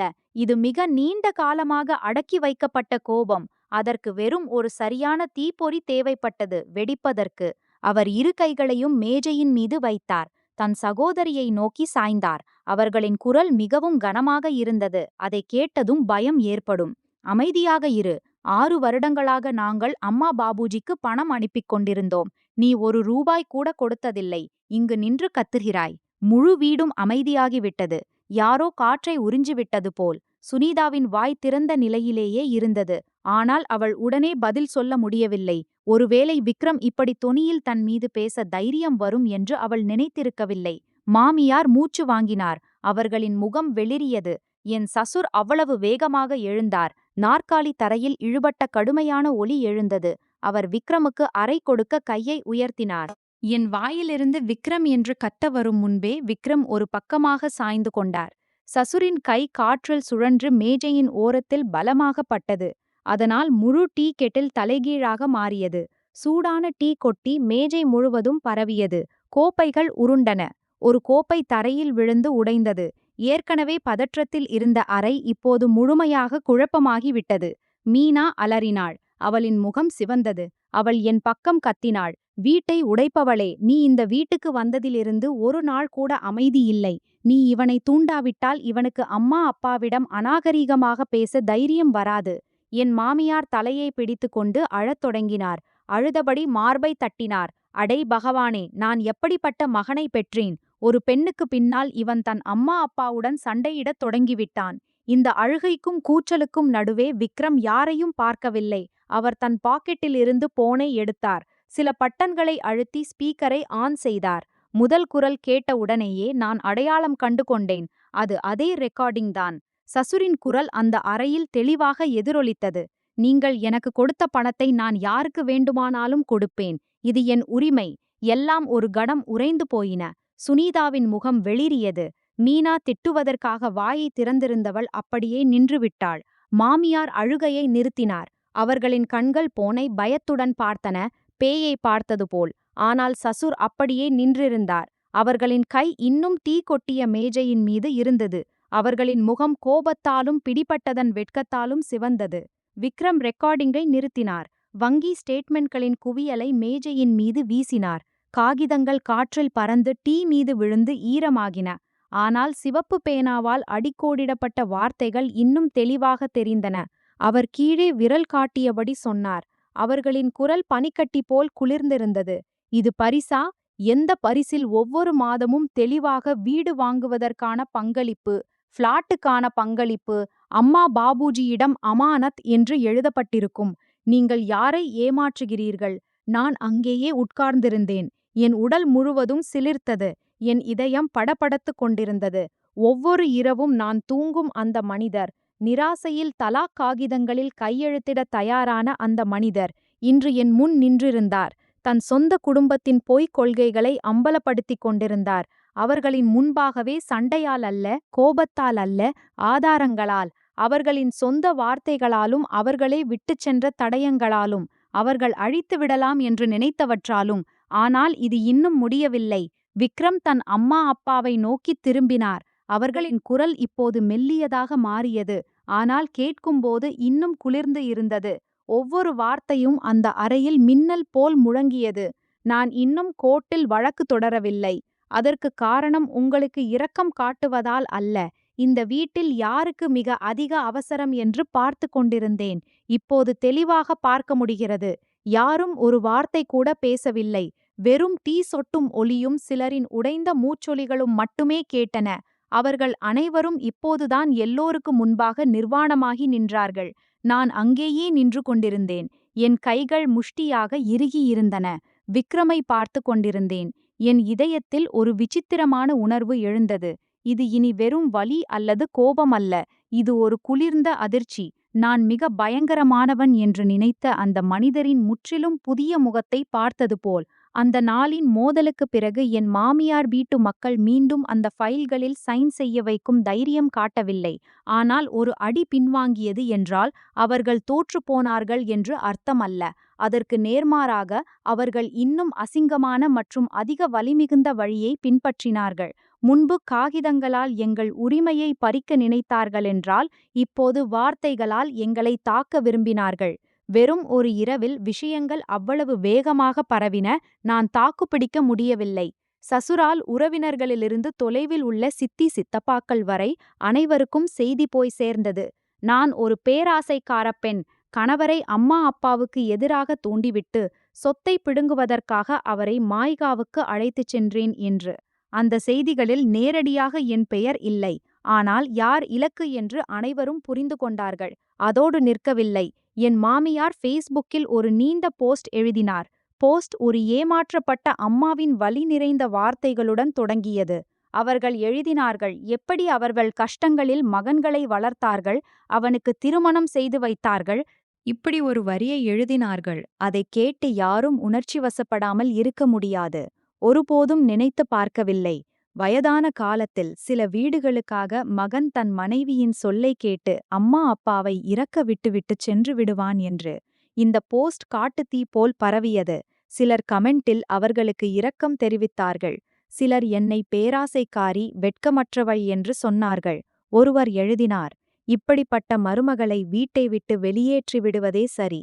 நான் போனின் திரையை பார்த்து கொண்டிருந்தேன். என் கைகள் குளிர்ந்து போயின. ஒவ்வொரு வார்த்தையும் என் கண்களில் எரியும் நிலக்கரி போல் குத்தியது. வீட்டு மக்களின் பின்புறம் திரும்புவதை நான் தாங்கிக் கொள்ள முடியும். ஆனால் உலகத்தின் முன்பாக இப்படி அவமானப்படுவது என் பொறுமைக்கு அப்பாற்பட்டது. வலி இப்போது பணத்தின் வலி அல்ல. வலி என்பது மக்கள் என்னை ஒரு பேராசைக்கார பெண்ணாக சித்தரித்து, கணவரை அம்மா அப்பாவிடமிருந்து பிரித்து சொத்துக்காக எடுத்துச் சென்றவள் என்று தெரிந்தே பழி சுமத்துவதுதான். சில நாட்கள் கழித்து நான் அம்மாவுடன் பஜாருக்கு சென்றேன். அருகிலுள்ள கடையில் காய்கறி வாங்க. ஆனால் எனக்கு ஒரு விசித்திரமான உணர்வு ஏற்பட்டது. சில அசாதாரண பார்வைகள் என்னை துளைத்து கொண்டிருந்தன.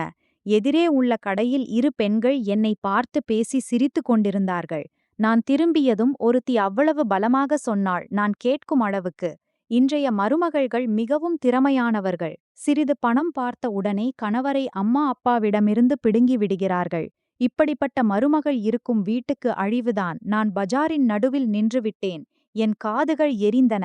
வெட்கத்தாலும் கோபத்தாலும் என் தொண்டை அடைத்து கொண்டது. அம்மா என் கையை பிடித்து இழுத்து முன்னால் நடத்தினார். ஆனால் எனக்கு புரிந்துவிட்டது. விஷயம் இனி வீட்டின் 4 சுவர்களுக்குள் இல்லை. அவர்கள் அதை வெளியே வீசிவிட்டார்கள். முழு உலகமும் என்னை தாக்கட்டும் என்று. அந்த இரவு வீட்டுக்கு வந்ததும் நான் பொறுக்க முடியவில்லை. நான் விக்ரமிடம் சாசுவின் ஃபேஸ்புக் போஸ்ட், கமெண்ட், ஸ்கிரீன்ஷாட்கள் மற்றும் உறவினர்களின் அந்த செய்திகளை காட்டினேன். அவர்கள் எனக்கு அறிவுரை கொடுப்பது போல் திட்டுகளை அனுப்பியிருந்தார்கள். நான் கேட்டேன். என் குரல் களைப்பாகவும் கசப்பாகவும் இருந்தது. நீங்கள் அவர்களை இன்னும் எவ்வளவு தாழ்வாக இறங்க அனுமதிப்பீர்கள்? நீங்கள் ஏன் எதுவும் சொல்ல மாட்டேன் என்கிறீர்கள்? நான் எப்போதும் இந்த அவமானத்தை தாங்கிக் கொண்டிருப்பேனா? விக்ரம் எல்லாவற்றையும் மிக கவனமாக பார்த்தார். அவர் போனை வீசவில்லை, கோபப்படவில்லை. ஒவ்வொரு வரியையும் மெதுவாக படித்துவிட்டு போனை எனக்கு திருப்பிக் கொடுத்தார். அவர்களின் குரல் மெல்லியதாக, குளிர்ந்து, விசித்திரமான அமைதியுடன் இருந்தது. அவர்களை சொல்ல விடுங்கள். யார் எவ்வளவு உயரமாக பேசுகிறார்களோ அவ்வளவு பலமாக விழுவார்கள். இதைக் கேட்டு நான் நிராசையிலும் கோபத்திலும் ஆழ்ந்தேன். இப்போது அவர்களின் இந்த புதிர்களை முழுமையாக நம்பும் தைரியம் எனக்கு இல்லை. ஆனால் பயங்கரமான விஷயம் என்னவென்றால், இதுவரை அவர் எதை சொன்னாலும் அதன் பின்னால் எப்போதும் ஏதோ பெரியது இருந்தது. மாலையில் இன்னொரு தாக்குதல் நடந்தது. என் போனுக்கு சசுரால் ஒரு சித்தி போன் செய்தார். அவர் எப்போதும் மிகவும் பண்பாட்டுடன் கொள்கைகளை பற்றி பேசுபவர். அவர் மிக மென்மையான குரலில் சொன்னார், பிரியா பெண்ணே, வீட்டில் மிகுந்த அமைதியின்மை ஏற்பட்டுவிட்டது. இந்த ஞாயிற்றுக்கிழமை நீயும் விக்ரமும் பூர்வீக வீட்டுக்கு வந்துவிடுங்கள். எல்லா பெரியவர்களும் உட்கார்ந்து பேச விரும்புகிறார்கள். விஷயம் அமைதியாக தீர்க்கப்பட வேண்டும். இப்படியே குடும்பத்தின் மரியாதை கெட்டுப்போகிறது. இதை கேட்டதும் என் இதயம் இறங்கியது. அமைதியாக பேசுவது என்று கேட்க நன்றாக இருந்தாலும் எனக்கு புரிந்துவிட்டது. இது எனக்கு ஒரு திறந்த நீதிமன்றம். முழு குடும்பமும் ஒரு அறையில் உட்கார்ந்து என்னை நடுவில் நிறுத்தி பண்பாடு, கடமை, மரியாதை என்ற பெயரில் என்னை திட்டப் போகிறார்கள். நான் போனை வைத்தேன். என் இதயம் படபடத்துக் கொண்டிருந்தது. நான் உடனே விக்ரமிடம் சொன்னேன், நான் வரமாட்டேன். நான் அங்கு பஞ்சாயத்தில் குற்றவாளி போல் நிற்கப் போவதில்லை. நான் மிகவும் களைத்துவிட்டேன். ஆனால் என் எண்ணத்துக்கு மாறாக விக்ரம் உடனே தயாரானார். அவர் என்னை பார்த்து மிக உறுதியாக சொன்னார், நாம் போவோம். ஆனால் இந்த முறை நான் எல்லாவற்றையும் சொல்வேன். இதைக் கேட்டு நான் நின்றுவிட்டேன். இது வெறும் ஆஜராகி சிரம் தாழ்த்தி எல்லாவற்றையும் கேட்பது போல் இல்லை. அவர்களின் குரலில் ஒரு உறுதி இருந்தது. இந்த பஞ்சாயத்திற்காக அவர் மிக நீண்ட காலமாக காத்திருந்தது போல். அதே இரவு அவர் எனக்கு ஒரு வேலை கொடுத்தார். கடந்த 6 வருடங்களின் அனைத்து வங்கி ஸ்டேட்மெண்ட்களை பிரிண்ட் செய்ய, ஃபேஸ்புக் போஸ்டின் ஸ்கிரீன்ஷாட் எடுக்க, சுனிதா மற்றும் மீனாவின் அனைத்து அவமானகரமான செய்திகளை சேமித்து பல காப்பிகள் எடுக்க சொன்னார். குறிப்பாக அந்த நாளின் சிசிடிவி ஃபுட்டேஜையும் சேகரிக்க சொன்னார். சசுர் நமது வீட்டுக்கு வெளியே வந்து தமாஷா செய்த அன்று. நான் இவை எல்லாவற்றை செய்து கொண்டிருந்தபோது என் கணவரை பார்த்து கொண்டிருந்தேன். என்னால் அடக்க முடியவில்லை. நான் கேட்டேன், நீங்கள் என்ன செய்யப் போகிறீர்கள்? விக்ரம் லேப்டாப்புக்கு முன் உட்கார்ந்திருந்தார். அவர்களின் பார்வை திரையில் இருந்தது. அவர் ஒவ்வொரு வார்த்தையையும் தெளிவாக சொன்னார். அவர்கள் மனசாட்சியை அலங்கரிக்க விரும்பினால் நாம் அவர்களுக்கு முழு கதையையும் காட்டுவோம். ஆனால் இந்த முறை பார்வையாளர்கள் ஒரு பக்க கதையை மட்டும் கேட்கப் போவதில்லை. இதைக் கேட்டதும் என் உடல் முழுவதும் சிலிர்த்தது.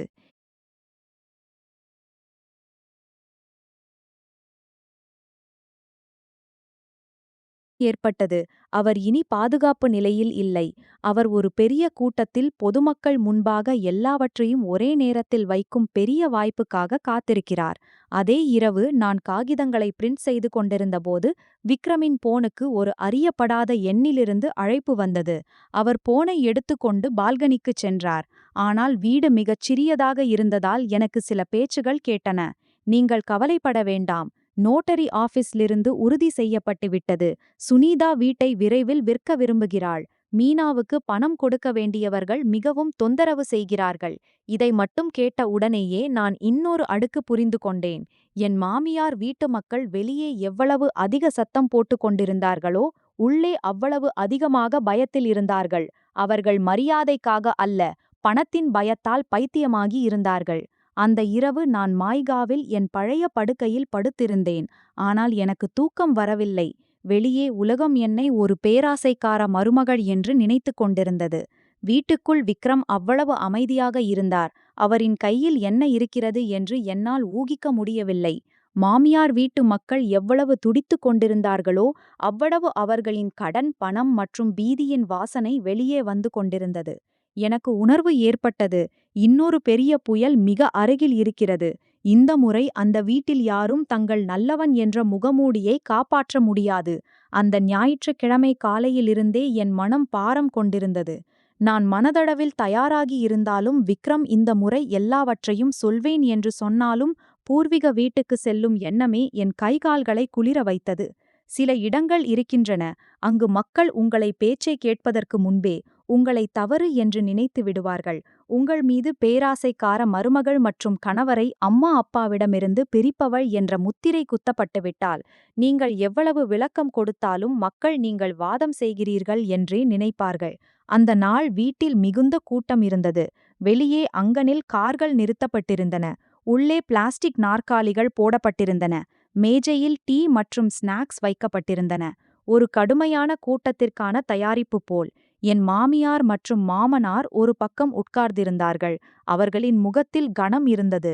ஆனால் அது தவறு உணர்ந்த ஒருவரின் கனம் அல்ல, தங்களை பாதிக்கப்பட்டவராக காட்டும் ஒருவரின் கனம். இரு நந்தினிகளும் முன்புறம் உட்கார்ந்திருந்தார்கள். நல்ல உடைகளில், முகத்தில் பதற்றம். என்னை பார்த்த உடனேயே அவர்கள் என்னை சீவி எடுக்கும் பார்வையுடன் வெறித்து பார்த்தார்கள். நான் விக்ரமின் பக்கத்தில் நடந்து சென்றேன். என் கைகள் அவ்வளவு குளிர்ந்திருந்தன, எனக்கே தெரிந்தது. ஆனால் விக்ரம் முழுமையாக அமைதியாக இருந்தார். அவர் தலையை குனியவில்லை, இருமாப்பும் காட்டவில்லை. வெறும் ஒரு அமைதி. அதை பார்த்து அவரின் மனதில் என்ன நடக்கிறது என்று யாராலும் ஊகிக்க முடியாது. அவர் பெரியவர்களுக்கு நமஸ்காரம் செய்தார். நாங்கள் இருவரும் ஒரு மூலையில் உட்கார்ந்தோம். பேச்சின் தொடக்கத்தை குடும்பத்தின் ஒரு வயதான சித்தி செய்தார். அவர் எப்போதும் இனிப்பான பேச்சு மற்றும் கொள்கை பேச்சு பேசுபவர். அவர் நாலா பக்கமும் பார்த்துவிட்டு மெதுவாக சொன்னார், இன்று உங்களை பிள்ளைகளை சமரசத்திற்காக அழைத்திருக்கிறோம். அம்மா அப்பா உயிருடன் இருக்கிறார்கள். பணத்திற்காக குடும்ப மரியாதையை மண்ணில் கலக்காதீர்கள். இதை கேட்டதும் என் இதயம் இறங்கியது. இன்னும் யாரும் முழு விஷயத்தையும் அறியவில்லை. யாரும் எங்களிடம் ஒரு கேள்வி கூட கேட்கவில்லை. ஆரம்பத்திலிருந்தே என்னை வில்லன் பாத்திரத்தில் தள்ளிவிட்டார்கள். பணத்திற்காக வீட்டில் சண்டையிடும் பெண் என்று. சித்தியின் பேச்சு முடிந்த உடனேயே என் மாமியார் இதற்காகவே காத்திருந்தது போல் முகத்தை மூடிக்கொண்டு அழ ஆரம்பித்தார். அவர்களின் அழுகை மிகவும் கட்டுப்படுத்தப்பட்டிருந்தது. எங்கு நிறுத்த வேண்டும், எங்கு குரலை உயர்த்த வேண்டும் என்று அவர்களுக்கு தெரியும். அவர்கள் சொன்னார்கள், எப்படி கஷ்டங்களில் விக்ரமை வளர்த்தார்கள், எப்படி நகைகளை அடகு வைத்து படிக்க வைத்தார்கள். பிறகு நேரடியாக என் மீது வந்தார். அவர்களின் குரலில் விஷம் இருந்தது. இந்த வீட்டுக்கு வந்ததிலிருந்து ஒரு நாள் கூட அமைதி இல்லை. வீட்டிற்கு ஒரு நல்லது கூட செய்யவில்லை. மாறாக விக்ரமின் இயல்பையே மாற்றிவிட்டாள். முன்பு அவன் எவ்வளவு அமைதியாக இருந்தான். ஒருபோதும் அம்மா அப்பாவுக்கு முன்பு உயர்ந்த குரலில் பேசியதில்லை. முழு அறையிலும் கிசுகிசுப்பு ஆரம்பமானது. சிலர் நீண்ட மூச்சு விட்டார்கள். சிலர் வருத்தம் தெரிவித்தார்கள். நான் அங்கேயே உட்கார்ந்திருந்தேன், முதுகு நிமிர்ந்து. ஆனால் கைகால்கள் பனிக்கட்டி போல் குளிர்ந்து. வலி அவர் என்னை திட்டியதால் அல்ல. வலி அவர் தன்னை பாதிக்கப்பட்டவராகவும் என்னை ஒவ்வொரு பிரச்சனைக்கும் காரணமாகவும் தெரிந்தே சித்தரித்ததுதான். சுனிதா தன் அம்மா அழுவதை பார்த்து உடனே பேச்சை முன்னுக்கு கொண்டு வந்தாள். அவளின் குரல் மென்மையாக இருந்தது. ஆனால் ஒவ்வொரு வார்த்தையிலும் முட்கள் இருந்தன. விக்ரம் மற்றும் பிரியாவுக்கு ஏதாவது பிரச்சனை இருந்தால் நாங்கள் சகோதரிகள் உதவி செய்யலாம். ஆனால் மாய்காவுக்கு போய் உட்கார்ந்துவிட்டு அப்புறம் அம்மா அப்பாவின் சொத்தில் பங்கு கேட்பது மிகவும் தவறு. வெளியே மக்கள் கேட்டால் முழு குடும்பத்தையும் கேலி செய்வார்கள். மீனா தன் சகோதரியின் பேச்சு முடிவதற்கு காத்திருக்கவில்லை. அவள் பற்களை கடித்தபடி சொன்னாள். அவளின் கண்கள் கத்தி போல் என்னை வெறித்து பார்த்தன. இந்த வீட்டில் மருமகளை தலையில் வைத்து கொண்டாடுவதில்லை. வந்து சில வருடங்களே ஆகியிருக்கும். முழு வீட்டிலும் தீ வைத்து விட்டாள். இந்த பேச்சுகளால் குடும்பத்தினர் இன்னும் அதிகமாக பேசத் தொடங்கினார்கள். சிலர் என்னை இரக்கத்துடன் பார்த்தார்கள். சிலர் அப்படி பார்த்தார்கள், நான் உண்மையிலேயே ஒரு பயங்கரமான பெண் என்று. நான் கேட்டுக்கொண்டிருந்தேன். என் ரத்தம் கொதித்துக் கொண்டிருந்தது. பல முறை என் மனம் துடித்தது. நான் எழுந்து நின்று நான் உயிருடன் இருப்பதை சொல்லி ஒவ்வொரு ரூபாயின் கணக்கை சொல்லி அவர்களின் ஒவ்வொரு வாக்குறுதி ஒவ்வொரு சூழ்ச்சியை பற்றியும் சொல்ல வேண்டும் என்று. ஆனால் விக்ரம் மேஜைக்கு அடியில் மெதுவாக என் கையை தொட்டார். வெறும் ஒரு லேசான தொட்டுதல். ஆனால் என்னை நிறுத்த போதுமானது. அவர் இன்னும் அமைதியாக காத்திருந்தார். எல்லோரும் தங்கள் பேச்சை முடித்து கொள்ளட்டும். எல்லா குற்றச்சாட்டுகளையும் சுமத்தட்டும். தங்கள் முகமூடியை இன்னும் கொஞ்சம் கீழே இழுத்துவிடட்டும் என்று காத்திருந்தார். அறையில் கொஞ்சம் அமைதி ஏற்பட்டதும் விக்ரம் மெதுவாக எழுந்து நின்றார். பெரியவர்களுக்கு மரியாதையுடன் நமஸ்காரம் செய்தார். பிறகு மெல்லிய ஆனால் தெளிவான குரலில் பேசினார். அது ஒவ்வொரு மூலையிலும் எதிரொலித்தது. இன்று நான் இங்கு அந்த 4 வீடுகளில் பங்கு கேட்க வரவில்லை. முழு அறையும் வெறுமையாகிவிட்டது. எனக்கு டீ கோப்பை வைக்கும் ஒலி கூட கேட்டது. என் சசுரின் உதடுகளில் ஒரு மங்கலான புன்னகை வந்தது. தங்கள் மகன் பயந்து விட்டான், தலைகுனிந்து விட்டான் என்று அவர்களுக்கு தோன்றியது. சுனிதாவும் நிம்மதியாக மூச்சுவிட்டாள். வெற்றி இப்போது அவளின் கையில் இருப்பது போல். அடுத்த வாக்கியத்தில் விக்ரம் அவ்வளவு மெதுவாகவும் தெளிவாகவும் சொன்னார். அதை கேட்டதும் உடல் முழுவதும் சிலிர்த்தது. நான் வெறும் ஒரு விஷயத்தை மட்டும் கேட்க வந்திருக்கிறேன். நான் விரும்புகிறேன் அம்மா, பாபுஜி மற்றும் 2 சகோதரிகள் ஒரு காகிதத்தில் சைன் செய்ய வேண்டும். அதில் கடந்த 6 வருடங்களில் நாங்கள் கொடுத்த அனைத்து பணமும் ஒரு நிபந்தனையுடன் கூடிய முதலீடு என்று எழுத வேண்டும். அது எந்த பரிசும் அல்ல. என் மாமியாரின் முகம் வெளிரியது. சுனிதா முதலில் எழுந்தாள். பிளாஸ்டிக் நாற்காலி தரையில் விழும் ஒலி எழுந்தது. அவள் அலறிய குரல் வெடித்தது. பைத்தியமாகிவிட்டாயா? அதில் சைன் செய்வதன் அர்த்தம் நாங்களே ஒப்புக்கொள்வது. நாங்கள் உங்கள் பணத்தை வாங்கினோம் என்று. விக்ரம் தன் சகோதரியை நோக்கி திரும்பினார். அவர்களின் உதடுகளில் ஒரு மங்கலான புன்னகை இருந்தது. நான் இதற்கு முன்பு பார்த்ததில்லை. சரியாக அதனால்தான். ஏனென்றால் அது உண்மை. இப்படி சொல்லி அவர் தன் பையிலிருந்து 2 ஃபைல்களை எடுத்தார். ஒன்றில் வங்கி ஸ்டேட்மெண்ட்கள் இருந்தன, மாதம், வாரம், ஆண்டு வரிசையில். 2வது ஃபைலில் நோட்டரி ஆபீஸ் கடிதம் இருந்தது. அதில் 2 சகோதரிகளும் சொத்து பங்கீட்டுக்கு உடனேயே விற்கவும் உரிமை மாற்றவும் விசாரித்தது பற்றி எழுதியிருந்தது. அவர் 2 ஃபைல்களையும் மேஜையின் நடுவில் பெரியவர்களுக்கு முன் வைத்தார். தெளிவாக சொன்னார், நீங்கள் 2 சகோதரிகளும் உண்மையிலேயே அம்மா அப்பாவை இவ்வளவு நேசித்தால் காகிதம் கிடைத்த உடனேயே அதை விற்கும் இவ்வளவு அவசரம் ஏன்? இந்த வீடு இவ்வளவு புனிதமானதாக இருந்தால் நீங்கள் என்னிடமும் என் மனைவியிடமும் 24 மணி நேரத்துக்குள் சொத்தில் உரிமை இல்லை என்ற காகிதத்தில் சைன் செய்ய ஏன் விரும்பினீர்கள்? யாரும் பதில் சொல்ல முடியவில்லை. அறையில் காற்று உறைந்து போனது. ஆனால் அப்போது விக்ரம் தன் இறுதி அடியை வைத்தார். அவர்களின் குரல் இன்னும் அதேபோல் இருந்தது. ஆனால் கேட்பவரின் முதுகில் நடுக்கம் ஓடியது. நான் என் வக்கீலிடம் சொல்லி அந்த 4 வீடுகளின் எந்தவிதமான பரிவர்த்தனைக்கும் 30 நாட்களுக்கு சட்டப்பூர்வ தடை விதிக்கும் மனு கொடுத்து விட்டேன். பணத்தின் மூலத்தை உடனடியாக விசாரிக்க. இப்போது யாருக்கு விற்க வேண்டுமோ, அடகு வைக்க வேண்டுமோ, ஒளித்து வைக்க வேண்டுமோ முயற்சி செய்து பாருங்கள். என் முழு மாமியார் வீட்டு மக்களின் மீதும் மின்னல் பாய்ந்தது போல். மீனா நாற்காலியில் துவண்டு உட்கார்ந்தாள். அவளின் முகம் வெள்ளையாகி விட்டது. சுனிதாவின் உதடுகள் நடுங்கின. அவளின் கண்கள் விரிந்து நிலைத்தன. அவளுக்கு நம்ப முடியவில்லை. சசுர் எழுந்தார். ஆனால் அவர்களின் வாய் திறந்து மூடியது. ஒரு வார்த்தை கூட வரவில்லை. என் மாமியார் மேஜையை இறுக்கமாக பிடித்துக்கொண்டு நின்றார். அவர்களின் கைகள் நடுங்கின. நான் அங்கேயே உட்கார்ந்திருந்தேன். என் இதயம் படபடத்து கொண்டிருந்தது. பயத்தால் அல்ல, மாறாக அவர்கள் என்றென்றும் புதைத்து விடலாம் என்று நினைத்த அந்த உண்மையின் முன்பாக அந்த குடும்பம் முதல் முறையாக வெளிரிப்போவதை பார்த்ததால். விக்ரம் நேராக தன் அம்மா அப்பாவை பார்த்தார். அவர்களின் குரல் பனிக்கட்டி போல் குளிர்ந்திருந்தது. ஒவ்வொரு வார்த்தையும் அந்த அமைதியான அறையில் சுத்தியல் போல் விழுந்தது. நீங்கள் கவலைப்பட வேண்டாம், நான் இன்னும் எதையும் திருப்பி எடுக்கவில்லை. ஆனால் இன்றிலிருந்து இந்த வீட்டில் யாரும் என் மனைவியின் பணம், வீடு, மரியாதையை அந்த பேராசைக்காரர்களை காப்பாற்றுவதற்காக பயன்படுத்த முடியாது. அவர்கள் பேராசைக்காரர்களாக இருந்தும் பாவப்பட்டவர்கள் என்று நாடகமும் ஆடுகிறார்கள். விக்ரமின் பேச்சு முடிந்ததும் பூர்வீக வீட்டின் அறை இன்னும் அப்படியே அமைதியாக இருந்தது. யாரோ அனைவரின் தொண்டையையும் நெரித்தது போல். ஆனால் இந்த அமைதி நீண்ட நேரம் நீடிக்கவில்லை. நாங்கள் எழுந்து செல்லத் தொடங்கியதும் எங்கள் பின்னால் நாற்காலிகள் இழுக்கும் ஒலி, செருப்புகள் தேயும் ஒலி, பிறகு பலமான திட்டு திட்டும் குரல்கள் வெளியே அங்கணம் வரை கேட்டன. நான் தானாகவே பின்னால் திரும்பி பார்த்தேன். அந்த அறையின் நடுவில் சுனிதா நேராக மீனாவின் முகத்துக்கு முன் விரல் நீட்டி கூச்சலிட்டு கொண்டிருந்தாள். அவளின் கண்கள் கோபத்தில் சிவந்திருந்தன. இப்போது அவளது குரலில் அந்த போலியான நற்பண்பு இல்லை. அவள் ஒவ்வொரு வார்த்தையையும் தன் தங்கையை உயிரோடு விழுங்கிவிடுவது போல மென்று துப்பினாள். நீதானே சொன்னாய் அம்மா அப்பாவிடம் சொத்தை பிரித்துக் கொடுக்கச் சொல், எல்லாம் சரியாகிவிடும் என்று. இப்போது வீட்டின் கொடுக்கல் வாங்கல் நின்றுவிட்டது. என் கடனை யார் அடைப்பார்கள்? அல்லது நான் தனியாக செத்துப்போக வேண்டுமென்று நினைக்கிறாயா? மீனாவும் சளைத்தவள் அல்ல. அவள் எழுந்து நாற்காலியை பின்னால் தள்ளினாள். அந்த கழுகு போன்ற குரல் மொத்த குடும்பத்திலும் எதிரொலித்தது. நீ முட்டாள்தனமாகச் செய்தாய், அதற்கு நீயே அனுபவி. என்னை ஏன் இதில் இழுக்கிறாய்? வீடு கிடைத்துவிட்டால் எல்லாம் சரியாகிவிடும் என்று நினைத்தாய். இப்போது அது நின்று போனதால் நீ மட்டும் கஷ்டப்படவில்லை. சில நிமிடங்களுக்கு முன்பு வரை அருகருகே அமர்ந்திருந்த அந்த 2 பெண்களும் ஒரே குரலில் என்னை பேராசைக்காரி என்று அழைத்தனர். ஒரே பார்வையில் என்னைக் கொன்றனர். கண் இமைக்கும் நேரத்தில் பணத்திற்காக ஒருவரை ஒருவர் கிழித்துக்கொள்ளத் துணிந்தனர்.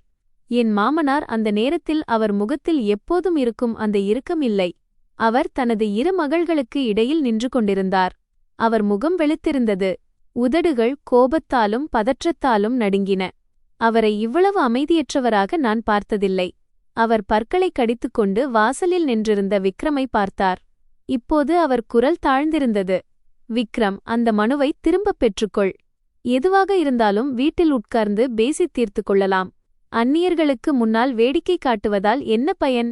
இதை கேட்டதும் என் மூக்கின் நுனி எரிந்தது. அவர் நமது கடின உழைப்பின் பணத்தை தன் மகள்களை காப்பாற்ற தாரை வார்த்தபோது யாருக்கும் வீட்டு விஷயம் ஞாபகம் வரவில்லை. இப்போது நாமே சிக்கலில் மாட்டிக்கொண்டு ஆதாரங்களுடன் சூழப்பட்டிருக்கும்போது அவர்களுக்கு வீட்டு விஷயம் ஞாபகம் வருகிறது. விக்ரம் நின்றார். அவர் திரும்பி நேரடியாக தன் தந்தையை பார்த்தார். அவர் குரல் ஓங்கவில்லை, ஆனால் அது இவ்வளவு குளிராக இருந்தது. அந்த அறையே மீண்டும் அமைதியானது. நீங்கள் என் மனைவியின் கடின உழைப்பின் பணத்தை உங்கள் மகள்களை காப்பாற்றக் கொள்ளையடித்தபோது ஏன் வீட்டில் உட்கார்ந்து பேச வேண்டும் என்று நினைக்கவில்லை. இந்த வாக்கியம் ஒரு கத்தியைப் போல அந்த அறையில் பாய்ந்தது. யாருமே பதில் சொல்ல முடியவில்லை, ஏனென்றால் இதுதான் உண்மை என்று அனைவருக்கும் தெரியும். மீண்டும் காரில் திரும்பும்போது நான் அமர்ந்திருந்தேன். என் மனம் காலியாக இருந்தது. அந்த இரு சகோதரிகள் ஒருவரை ஒருவர் கிழித்துக்கொள்வது, மாமனார் முதன்முறையாக குரலை தாழ்த்தியது, குடும்பமே அமைதியாக அனைத்தையும் வேடிக்கை பார்த்தது. இது அனைத்தும் என் மனதில் சுழன்று கொண்டிருந்தது. ஆனால் விஷயம் இத்துடன் முடியவில்லை என்பதையும் நான் புரிந்து கொண்டேன். தனது பேராசையை மறைக்க எப்போதும் தர்மத்தின் போர்வையை போர்த்திக் கொள்ளும் ஒரு குடும்பம் கடைசி மூலை வரை தள்ளப்படும்போது மிகவும் மோசமாக துடிக்கும். நான் நினைத்தது போலவே சரியாக ஒரு நாள் கழித்து என் மீது ஒரு அழுக்கான தாக்குதல் நடந்தது. அன்று காலை அலுவலகம் சென்றதும் டிபார்ட்மெண்ட் ஹெட் என்னை அவரது அறைக்கு அழைத்தார். என் பாஸ் கடுமையான எதையும் சொல்லவில்லை. ஆனால் அவர் முகத்தில் ஒரு விசித்திரமான குழப்பம் இருந்தது. அவர் கணினித்திரையை என் பக்கம் திருப்பினார். அதில் ஒரு பெயரில்லாத மின்னஞ்சல் நிறுவனத்தின் அகமெயிலுக்கு இன்டர்னல் மெயில் அனுப்பப்பட்டிருந்தது. அதன் தலைப்பு, ஊழியர் ஒருவர் தனது கணவனை முதிய பெற்றோரின் சொத்தை பறிக்க தூண்டுகிறார். நிறுவனத்திடம் தார்மீக அடிப்படையில் விசாரணை செய்ய கோரிக்கை. கீழே நீண்ட கட்டுரை, அதில் முழு கதையும் திரித்துச் சொல்லப்பட்டிருந்தது. நான் ஒரு பேராசை பிடித்த தந்திரமான பெண் என்றும் என் கணவனை மொத்த குடும்பத்திற்கும் எதிராக தூண்டிவிடுகிறேன் என்றும் எழுதப்பட்டிருந்தது. இதை படித்து என் கைகள் குளிர்ந்து போயின. என் கண்கள் எரிந்தன. பாஸ் என்னை பார்த்து பெருமூச்சு விட்டார். நிறுவனம் இதுபோன்ற அடையாளம் தெரியாத புகார்களின் அடிப்படையில் எந்த முடிவும் எடுப்பதில்லை. ஆனால் வீட்டுப் பிரச்சினைகள் இவ்வளவு தூரம் சென்றால் அதன் தாக்கம் சரியாக இருக்காது. அதை சமாளிக்க முயற்சி செய்யும்படி நான் அவரிடம் சொன்னேன். நான் அவரை உலுக்கினேன். ஆனால் நான் அறையை விட்டு வெளியே வந்தபோது என் கால்களில் வலுவே இல்லை. வெளியே சக ஊழியர்களின் ஒவ்வொரு பார்வையும் மக்கள் கூட்டத்திற்கு நடுவே நான் நிர்வாணமாக நிற்பது போன்ற உணர்வை தந்தது. அன்று இரவு என் பிறந்த வீட்டிற்குச் சென்றதும் கட்டிலின் ஓரத்தில் அமர்ந்து கொண்டேன். அம்மா ஏதோ கேட்டார், ஆனால் நான் பதில் சொல்லவில்லை. என் இதயத்தில் இப்போது கோபமில்லை, மாறாக ஒரு சோர்வும் கசப்பும் தான் இருந்தது. எல்லாவற்றையும் விட்டுவிடத் தோன்றியது. நான் விக்ரமை பார்த்தேன். என் குரல் உடைந்தது. கண்கள் கலங்கின. உங்கள் குடும்பம் இப்போது அமைதியாக இருக்கிறது. ஆனால் என் நிலை என்ன? இன்னும் எவ்வளவு காலம் நான் மக்களின் ஏச்சுகளை கேட்க வேண்டும்? இது எப்போதுதான் முடிவுக்கு வரும்? விக்ரம் உடனே பதில் சொல்லவில்லை. அவர் எனக்கு முன்னால் அமர்ந்தார். அவர் நீண்ட நேரம் என்னை பார்த்தார். அவர் பார்வையில் முன்பு இருந்த தயக்கம் இல்லை. ஆனால் அது எளிதானதாகவும் இல்லை. அதில் ஒரு கனம் இருந்தது. பிறகு அவர் மெதுவாக ஒவ்வொரு வார்த்தையாகச் சொன்னார். மிக விரைவில் அவர்கள் தங்களுக்கெனத் தாங்களே ஒரு பெரிய குழியை தோண்டிக் கொண்டிருக்கிறார்கள். இதைச் சொல்லிவிட்டு அவர் தன் தொலைபேசியில் சில புகைப்படங்களை காட்டினார். அவை அவர் புகுந்த வீட்டின் கேட்டின் முன் பொருத்தப்பட்டிருந்த கேமராவின் ஸ்கிரீன்ஷாட்கள். அக்கம்பக்கத்தில் உள்ள யாரோ ஒருவர் ரகசியமாக அனுப்பியிருந்தனர். கடந்த 2 நாட்களாக அந்த புகைப்படங்களில் சில விசித்திரமான மனிதர்கள் வீட்டிற்கு வந்து செல்வது பதிவாகியிருந்தது. அவர்கள் அனைவரும் நீண்ட பருமனான ஆட்கள். கருப்பு உடையில் அவர்களின் வாகனங்கள் கேட்டின் அருகில் நின்றன. அவர்கள் முற்றத்தில் கோபமான முகங்களுடன் நின்று கொண்டிருந்தனர். அதை பார்த்தாலே எனக்கு பதற்றமாக இருந்தது. அவர்கள் சாதாரண விருந்தினர்கள் அல்ல. அவர்கள் கடன் வசூலிப்பவர்கள், மிரட்டவும் அழுத்தம் கொடுக்கவும் வருபவர்கள். அது மட்டுமல்ல, அன்று மாலை விக்ரமின் நண்பர் ஒருவர் அழைத்தார். அவர் வங்கியில் வேலை செய்பவர். நான் அருகில் அமர்ந்திருந்ததால் சில விஷயங்களை கேட்க முடிந்தது. அது என் முதுகெலும்பில் ஒரு நடுக்கத்தை ஏற்படுத்தியது. சுனிதாவின் கணவர் போலியான ஆவணங்களைக் காட்டி கடன் வாங்கியிருந்தார். மீனா கமிட்டி பணத்தை பெற்றுக்கொண்டு தலைமறைவாக போகத் திட்டமிட்டதால் கமிட்டி ஆட்கள் வீட்டிற்கு வந்து அவரை திட்டித் தீர்த்தனர். அந்த வீட்டை விற்க அவர்கள் ஏன் இவ்வளவு அவசரமாக இருந்தார்கள் என்பது எனக்கு புரிந்தது. அந்த சொத்து ஆவணங்களின் பின்னால் அவர்களின் ஒட்டுமொத்த குடும்பத்தையும் விழுங்க காத்திருந்த பெரிய கடன் குழிகள் இருந்தன. நான் அமைதியாக அமர்ந்திருக்க விக்ரம் ஜன்னலுக்கு வெளியே இருளை பார்த்து கொண்டிருந்தார். இப்போது அவர்கள் நம்மீது கோபத்தில் தாக்குதல் நடத்தவில்லை. அவர்கள் பணத்திற்காக துடிப்பதால் நம்மை தாக்குகிறார்கள். பணத்திற்காகத் துடிக்கும் ஒரு மனிதன் மிகவும் ஆபத்தானவன். விக்ரமின் அன்றைய இரவு பேச்சு என் மனதில் ஒரு ஊசியைப் போல தைத்தது. பணத்திற்காக துடிக்கும் மனிதன் மிகவும் ஆபத்தானவன் என்பது எனக்கு தெரியும். அவர் மிகைப்படுத்தவில்லை என்பது எனக்கு புரிந்தது. கௌரவத்திற்காக வாழும், தங்கள் தீமைகளை மறைக்க புனிதத்தின் முகமூடி அணிந்த ஒரு குடும்பம் பண நெருக்கடியால் கடைசி எல்லை வரை தள்ளப்படும்போது எதை வேண்டுமானாலும் செய்யலாம். ஆனால் வெளிவரப்போகும் உண்மை என் கற்பனையை விடவும் ஆழமானது மற்றும் அழுக்கானது என்று நான் நினைக்கவில்லை. என் புகுந்த வீடு பணத்தை திரட்ட போராடிக் கொண்டிருந்தபோது என் தந்தை ஸ்ரீ குப்தா யாருக்கும் தெரியாமல் ஒரு காரியத்தை செய்தார். அவர் சுபாவத்தில் குறைவாக பேசுபவர், பிறர் வீட்டு விஷயங்களில் தலையிடுவதை விரும்பாதவர். ஆனால் என் மாமியார் மாமனார் எங்கள் வீட்டிற்கு வந்து ரகளை செய்ததையும் நான் எல்லா இடங்களிலும் அவமானப்படுவதையும் பார்த்ததிலிருந்து இது வெறும் குடும்பச் சண்டையல்ல என்பதை அவர் உணர்ந்தார். இதன் வேர்வரை செல்ல வேண்டியது அவசியம் என்று அவர் கருதினார். ஒரு மாலை அவர் எங்களை இருவரையும் லிவிங் ரூமுக்கு அழைத்தார். மேஜையின் மேல் பழமையான பழுப்பு நிற கோப்புப்பை ஒன்று நேர்த்தியாக கட்டப்பட்டிருந்தது. அதை பார்த்ததும் என் இதயம் ஒரு நிமிடம் நின்றது. ஸ்ரீ குப்தா அந்த பையை திறந்து ஒவ்வொன்றாக காகிதங்களை எடுத்து மேஜை மீது வைத்தார். பிறகு மெதுவாகச் சொன்னார், நிலம் மற்றும் சொத்து அலுவலகத்தில் பணிபுரியும் என் பழைய நண்பர் ஒருவரிடம் அந்த 4 வீடுகளின் வரலாற்றையும் எடுத்து வரச் சொன்னேன். நீங்கள் இருவருமே தெரிந்து கொள்ள வேண்டிய விஷயம் ஒன்று இருக்கிறது. நான் முதல் காகிதத்தை எடுத்தேன். என் இதயம் வேகமாகத் துடித்தது. சில வரிகளை படித்ததுமே என் உடல் குளிர்ந்து போனது. அந்த 4 வீடுகளில் ஒன்று பூர்வீக நிலத்தில் கட்டப்பட்ட பழைய வீடு. என் மாமனார் மாமியார் எப்போதும் தங்கள் சொந்த சொத்து என்று சொல்லிக்கொண்ட அந்த வீடு அவ்வளவு எளிமையான விஷயம் அல்ல. பழைய ஆவணங்களின்படி பல ஆண்டுகளுக்கு முன்பே அந்த வீடு விக்ரமின் தாத்தா தனது மற்றொரு நிலத்தை விற்று தனது பேரப்பிள்ளைகளுக்காக விட்டுச் சென்ற பணத்தைக் கொண்டு வாங்கப்பட்டது. நான் தலையை உயர்த்தி என் கணவரை பார்த்தேன். விக்ரம் மற்றொரு காகிதத்தை பார்த்து கொண்டிருந்தார். அவர் கண்கள் அதன்மேல் நிலைத்திருந்தன, ஆனால் அவர் முகம் வெளுத்திருந்தது. என் தந்தை தொடர்ந்தார். அவர் குரல் அமைதியாகவும் கனமாகவும் இருந்தது. அந்த பணம் அவர்கள் எப்போதும் சொல்வது போல அவர்களின் சொந்த உழைப்பால் வந்ததல்ல. அந்த பணம் பேரப்பிள்ளைகளுக்காக பாதுகாப்பாக வைக்கப்பட வேண்டுமென்று அவர் தெளிவாக தன் விருப்பத்தை தெரிவித்திருந்தார். இதைக் கேட்டதும் என் கைகள் நடுங்கின. இதன் அர்த்தம் எங்களின் கடின உழைப்பின் பணத்தை மட்டுமல்ல, இறந்துபோன ஒரு மனிதனின் கடைசி விருப்பத்தையும் சிதைத்து அதை தன் மகள்களுக்கு கொடுத்துவிட்டார்கள் என்பதுதான். எந்த சொத்து உண்மையான நோக்கத்திற்காக பயன்படுத்தப்பட வேண்டுமோ அதை 2 மகள்களின் அன்பை பெறுவதற்கான பரிசாக அவர்கள் மாற்றிவிட்டார்கள். இந்த துரோகம் இப்போது வெறும் பாகுபாடு அல்ல, இது ஒரு வகையான கொள்ளை. விக்ரம் நாற்காலியில் அமர்ந்தார். அவர் உடலில் இருந்த ஒட்டுமொத்த பலமும் வற்றிப்போனது போல இருந்தது. அவர் நீண்ட நேரம் அந்த கோப்பை கையில் வைத்திருந்தார், ஆனால் அடுத்த பக்கத்தை திருப்பவில்லை. நான் அவரை பார்த்தேன். இந்த சம்பவம் தொடங்கியதிலிருந்து என் கணவரின் கண்களில் கோபத்தை மட்டும் பார்க்கவில்லை, அதைவிட ஆழ்ந்த வலியை முதன்முறையாக கண்டேன். அது வார்த்தைகளால் விவரிக்க முடியாத அளவுக்கு ஆழமானது. தன் பெற்றோர் குறித்து தான் நம்பியிருந்த கடைசி நம்பிக்கை கூட இன்று உடைந்துவிட்டதை உணர்ந்த ஒரு மகனின் வலி அது. சிறிது நேரத்திற்குப் பிறகு விக்ரம் தழுதழுத்த குரலில் பேசினார். அவர் கண்கள் இன்னும் பழைய ஆவணங்களிலேயே இருந்தன. இதன் பொருள் அவர்கள் எங்கள் தலைமுறையிடம் மட்டும் பேராசைப்படவில்லை. அவர்கள் இதை ரொம்ப காலத்திற்கு முன்பே செய்து வருகிறார்கள். இதை கேட்டதும் என் முதுகெலும்பில் ஒரு நடுக்கம் ஓடியது. இந்த வாக்கியம் ஓங்கி ஒலிக்கவில்லை, ஆனால் ஒரு சுத்தியலை போல கனமாக இருந்தது. இது கோபத்தில் சுமத்தப்பட்ட குற்றச்சாட்டு அல்ல, எஞ்சியிருந்த நம்பிக்கையின் முறிவு. அன்று இரவு உணவிற்குப் பிறகு விக்ரம் அந்த பைக்கோப்பை எடுத்துக்கொண்டு நேராக பால்கனிக்குச் சென்றார். நான் கதவருகே நின்று கவனித்துக் கொண்டிருந்தேன், ஆனால் எதையும் கேட்கும் தைரியம் வரவில்லை. அவர் தன் தந்தையை அழைத்தார்.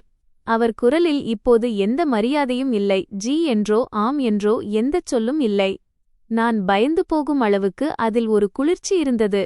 விக்ரம் சொன்னார், நான் உங்களிடம் ஒரே ஒரு முறை கேட்கிறேன். தாத்தா விட்டுச் சென்ற பூர்வீக நிலத்தை நீங்கள் எப்போது உங்கள் பெயருக்கு மாற்றிக் கொண்டீர்கள்? மறுமுனையில் மௌனம் நிலவியது. அந்த மௌனம் என் உடல் முழுவதும் சிலிர்ப்பை ஏற்படுத்தியது. ஒருவர் உண்மையாகவே நேர்மையானவராக இருந்தால் அவர் உடனடியாக பதில் சொல்லியிருப்பார். இவ்வளவு நீண்ட மௌனத்திற்கு ஒரே ஒரு அர்த்தம்தான் இருந்தது. கேள்வி சரியாக அவர்களின் வலிக்கான புள்ளியில் பட்டிருக்கிறது. என் மாமனாரின் குரல் போனில் வெடித்தது. அதில் இப்போது அந்த போலியான நற்பண்பு இல்லை, மாறாக ஒரு மூலையில் சிக்கிய மிருகத்தை போன்ற பதற்றம் இருந்தது. இதை என்னிடம் கேட்க நீ யார்? இதையெல்லாம் நான் உருவாக்கியது. யாருடைய பேச்சைக் கேட்டுக்கொண்டு நீ உனது அப்பாவிடம் கேள்வி கேட்கிறாய்? விக்ரம் ஒரு வெறித்தனமான குளிர்ந்த சிரிப்பை சிரித்தார். அவர் மெதுவாக பதிலளித்தார், இது உண்மையாகவே உங்களுடையதாக இருந்திருந்தால் இதன் வரலாற்றைச் சொல்ல உங்கள் மகனிடம் ஏன் பயப்படுகிறீர்கள்? நான் பால்கனி கதவருகே கேட்டுக்கொண்டே நின்றேன். மறுமுனையில் இன்னும் என்ன பேசப்பட்டது என்று எனக்கு தெரியவில்லை. விக்ரம் போனை மிகவும் கடுமையாக துண்டித்ததை மட்டும் பார்த்தேன். அவர் உள்ளே வந்தபோது அவர் முகத்தில் முன்பு இருந்த கோபம் இல்லை. அவர் விசித்திரமான அமைதியுடன் இருந்தார். அந்த அமைதி இன்னும் பயங்கரமானது. அவர் வலியின் எல்லையை கடந்துவிட்டாரோ, எதைப்பற்றியும் கவலைப்படாத நிலைக்கு வந்துவிட்டாரோ என்று தோன்றியது. அந்த போன் அழைப்பு நடந்த அரை மணி நேரத்திற்குள் எங்கள் வீட்டுக்கதவு பலமாக தட்டப்பட்டது. என் மாமியார் மாமனார் நேராக முற்றத்திற்குள் நுழைந்தனர். அவர்கள் தங்கள் கௌரவத்தைப் பற்றி சற்றும் கவலைப்படவில்லை. அவர்கள் தலை கலைந்திருந்தது, ஒரு காலில் செருப்பு இல்லை. மாமியார் முகம் கண்ணீரால் நனைந்திருந்தது. அவர் சில அடிகள் நடந்து வந்து முற்றத்தின் நடுவில் முழங்காலிட்டு விழுந்தார். அவர்கள் மரணத்தின் விளிம்பிற்கு தள்ளப்பட்டது போல கதறி அழுதனர். இது முன்பே நடந்திருந்தால் என் இதயம் உருகியிருக்கும். ஆனால் அன்று இரவு அவர்களை முழங்காலில் பார்த்தபோது எனக்கு இரக்கம் வரவில்லை. என் கழுத்திலிருந்து முதுகெலும்பு வரை ஒரு குளிர்ச்சியான நடுக்கத்தை மட்டுமே உணர்ந்தேன். ஏனென்றால் அவர்கள் குற்ற உணர்ச்சியால் குனியவில்லை, உண்மை வெளிப்பட்டு விடுமோ என்ற பயத்தால்தான் குனிந்திருக்கிறார்கள் என்று எனக்கு தெரியும். திருமதி சர்மா அழுது கொண்டே என் அருகில் வந்தார். அவர் என் குர்தாவின் முந்தானையை எவ்வளவு பலமாக பிடித்தார் என்றால் அது சுருங்கிவிட்டது. அவர் குரல் உடைந்து இருந்தது. ஆனால் இது ஒரு பலவீனமானவனின் கெஞ்சல் அல்ல. இது பயம், பதற்றம் மற்றும் கடைசி எல்லை வரை தள்ளப்பட்டவனின் நடுங்கும் குரல். பிரியா, நான் உன்னை மன்றாடி கேட்டுக்கொள்கிறேன். உன் கணவனை தடுத்து நிறுத்து. மேலும் தோண்ட வேண்டாம் என்று அவனிடம் சொல். அது பழைய விஷயம், அதை மீண்டும் கிளறுவதால் என்ன பயன் என்று அவர் கெஞ்சினார். நான் அமைதியாக நின்று கொண்டிருந்தேன். என் பெற்றோர் என் பின்னால் நின்றிருந்தனர். விக்ரம் வராண்டாவிற்கு வந்தார். அவர் முகம் கல்லை போல கடினமாக இருந்தது. திருமதி சர்மா தலையை உயர்த்தி என்னை பார்த்தார். அவருடைய கண்களிலிருந்தும் மூக்கிலிருந்தும் நீர் வழிந்து கொண்டிருந்தது. பிறகு திடீரென்று என் மணிக்கட்டை பலமாக பிடித்துக்கொண்டு அழுது கொண்டே பல்லை கடித்துக்கொண்டு சொன்னார், பிரியா, உன் கணவனைத் தடு. சில விஷயங்கள் வெளியே தெரிந்தால் இந்த குடும்பமே உடைந்துவிடும். இதைக் கேட்டதும் என் இதயம் படபடத்தது. பயத்தினால் அல்ல, மாறாக எனக்கு இருந்த சந்தேகம் அவர் வாயாலேயே உறுதியானதால். நாங்கள் சரியாக புண்ணில் கை வைத்திருந்தோம். இது பணத்தைப் பற்றிய விஷயமோ அல்லது சொத்து பிரிவினை பற்றிய விஷயமோ மட்டுமல்ல, இது ஒரு பழைய ரகசியத்தைப் பற்றியது. நான் முற்றத்தில் நின்று கொண்டிருந்தேன். என் மாமியார் தன் காலடியில் விழுந்து கிடப்பதை பார்த்து கொண்டிருந்தேன். ஆனால் இப்போது எனக்கு அவர்கள் மீது இரக்கம் வரவில்லை. அந்த நேரத்தில் என் மனதில் இருந்த ஒரே உணர்வு குளிர்ச்சி, எலும்புகளை உறைய வைக்கும் குளிர்ச்சி. ஏனெனில் தன் கௌரவத்தை எல்லாவற்றிற்கும் மேலாக கருதும் ஒரு பெண் இப்படி தரையில் மண்டியிட வேண்டிய கட்டாயத்திற்கு தள்ளப்பட்டாள் என்றால் அந்த குடும்பம் உண்மையில் ஒரு பள்ளத்தின் விளிம்பில் வந்துவிட்டது என்று எனக்கு புரிந்தது. ஆனால் நான் நினைத்தது போல என் மாமியார் மண்டியிடலாம், அழலாம், மன்றாடலாம். ஆனால் என் இரு நாத்தனாரும் மௌனமாக இருந்து தங்கள் முடிவை பார்த்து கொண்டிருப்பவர்கள் அல்ல. பழைய ரகசியம் வெளிவரும் தருணத்தில் அந்த 4 வீடுகளையும் எளிதாக பணமாக மாற்ற முடியாத நிலையில் அந்த வீட்டில் உடன் பிறந்தவர்கள், பெற்றோர், குழந்தைகள் என்ற உறவுகள் துண்டு துண்டாக உடையத் தொடங்கின. சரியாக 2 நாட்களுக்குப் பிறகு சுனிதா ரகசியமாக விக்ரமை அவரது அலுவலகத்திற்கு அருகில் உள்ள ஒரு கஃபேக்கு அழைத்தாள். முதலில் விக்ரம் செல்ல தயாராக இல்லை. ஆனால் பிறகு ஒப்புக்கொண்டார். அவர் என்னிடம் ஒருவர் எவ்வளவு நிர்கதியான நிலையில் இருக்கிறார் என்பதை தெரிந்து கொள்ள வேண்டுமென்றால் அவர்களுக்கு பேச வாய்ப்பு கொடு என்று மட்டும் சொன்னார். நான் அவருடன் செல்லவில்லை. ஆனால் அன்று இரவு விக்ரம் வீட்டிற்கு வந்தபோது அந்த சந்திப்பு சாதாரணமானது அல்ல என்பது அவர் முகத்தை பார்த்தாலே தெரிந்தது. விக்ரம் நாற்காலியில் அமர்ந்து ஒரு கிளாஸ் தண்ணீர் குடித்துவிட்டுச் சொன்னார், சுனிதா கஃபேக்கு எப்போதும் இருக்கும் அந்த திமிருடன் வரவில்லை. அவள் தொப்பியும் கண்ணாடியும் அணிந்து யாரும் அடையாளம் கண்டுவிடக்கூடாது என்ற பயத்துடன் 20 நிமிடங்களுக்கு முன்பே வந்து ஒரு மூலையில் அமர்ந்திருந்தாள். விக்ரமை பார்த்ததும் அவள் எழுந்து நாற்காலியை இழுத்தாள். அவள் குரல் மிகவும் மென்மையாக இருந்தது. அவள் என்னிடம் சிரிப்பையும் அருவருப்பையும் ஏற்படுத்திய ஒரு வாக்கியத்துடன் தொடங்கினாள், விக்ரம், நான் செய்தது தவறு என்று எனக்கு தெரியும். பிறகு விக்ரம் எதையும் சொல்வதற்கு முன்பே அவள் கெஞ்சத் தொடங்கினாள், நான் உன்னை ஒன்றே ஒன்று கேட்டுக்கொள்கிறேன். ஒரு வீட்டிலிருந்து சட்ட ரீதியான தடையை நீக்கிவிடு. அவ்வளதான். அதை விற்று நான் என் கடனை அடைத்து விடுகிறேன். பிறகு நான் உறுதியளிக்கிறேன், எல்லார் முன்னிலையிலும் நான் உங்கள் பக்கம் நிற்பேன். இதை கூறும்போது விக்ரம் ஒரு வெறித்தனமான சிரிப்பை சிரித்தார். அவர் தன் சகோதரியிடம் என்ன சொன்னாரோ அதை அப்படியே என்னிடமும் மீண்டும் சொன்னார். இதை கேட்டதும் என் உடல் சிலிர்த்தது. ஏனென்றால் அவர் சொன்னது உண்மைதான். அந்த பிரச்சனை பணத்தை பற்றியது அல்ல. அவளுக்கு சிறிதேனும் வெட்கம் இருந்திருந்தால் கடந்த 6 ஆண்டுகளாக தன் அண்ணன் மற்றும் அண்ணியின் கடின உழைப்பின் பணத்தில் சொகுசாக வாழ்ந்திருக்க மாட்டாள். இப்போது சிக்கலில் மாட்டிக்கொண்டதும் அவளுக்கு அண்ணன் தங்கை உறவு ஞாபகம் வருகிறது. ஆனால் என்னை மிகவும் அதிர்ச்சியில் ஆழ்த்தியது அதற்கு பிறகு நடந்தது. விக்ரம் மறுத்ததால் சுனிதா தன்னை காப்பாற்றிக் கொள்ள தன் பெற்றோரையும் விட்டு வைக்கவில்லை. அதே இரவு அவள் விக்ரமுக்கு தன் தாய்க்கும் தனக்கும் இடையே நடந்த பழைய உரையாடல்களின் பல ஸ்கிரீன்ஷாட்களை அனுப்பினாள். அந்த செய்திகள் பல வருடங்களுக்கு முந்தையவை. நாங்கள் பணம் சேர்த்து கொண்டிருந்தபோது அதில் ஓரிடத்தில் மாமியார் தெளிவாக எழுதியிருந்தார், விக்ரமையும் பிரியாவையும் இப்போது பணம் கொடுக்கச் சொல்லுங்கள். பிறகு வீட்டை நான் பார்த்துக்கொள்கிறேன். இருவரும் அப்பாவி எளிதில் ஒப்புக்கொள்வார்கள். இதை படித்ததும் என் கைகள் நடுங்கின. சில வலிகள் சட்டென்று ஏமாற்றப்படுவதால் வருவதில்லை, மாறாக ஒரு திட்டமிட்ட சதி மூலம் முட்டாளாக்கப்பட்டு இருக்கிறோம் என்று தெரியவரும்போதுதான் வருகின்றன. இத்தனை ஆண்டுகளாக நான் மட்டும் அப்பாவி இல்லை, அந்த குடும்பம் எங்கள் நற்பண்பை பலவீனமாக நினைத்துக்கொண்டு முறைப்படி எங்கள் மீது தாக்குதல் நடத்தி வந்திருக்கிறது. நாங்கள் வாதாட மாட்டோம், உறவை மதிப்போம் என்பது அவர்களுக்கு தெரிந்திருந்தது. வெறும் கண்ணீரைச் சிந்தி எங்களுக்கு உங்கள் இருவர் மீதுதான் நம்பிக்கை இருக்கிறது என்று சொன்னால் நாங்கள் மீண்டும் அமைதியாக பணம் கொடுப்போம் என்பதும் அவர்களுக்குத் தெரியும். இதை நினைத்தாலே என் இதயம் சுருங்கியது. ஆனால் அந்த வீட்டில் சுனிதாவின் துரோகத்தால் குழப்பம் நீடிக்க மீனாவின் தரப்பிலிருந்து இன்னொரு குண்டு வெடித்தது. அன்று மதியம் என் அம்மா சமையல் செய்து கொண்டிருந்தபோது வெளியே தெருவில் மக்கள் பேசுவது கேட்டது.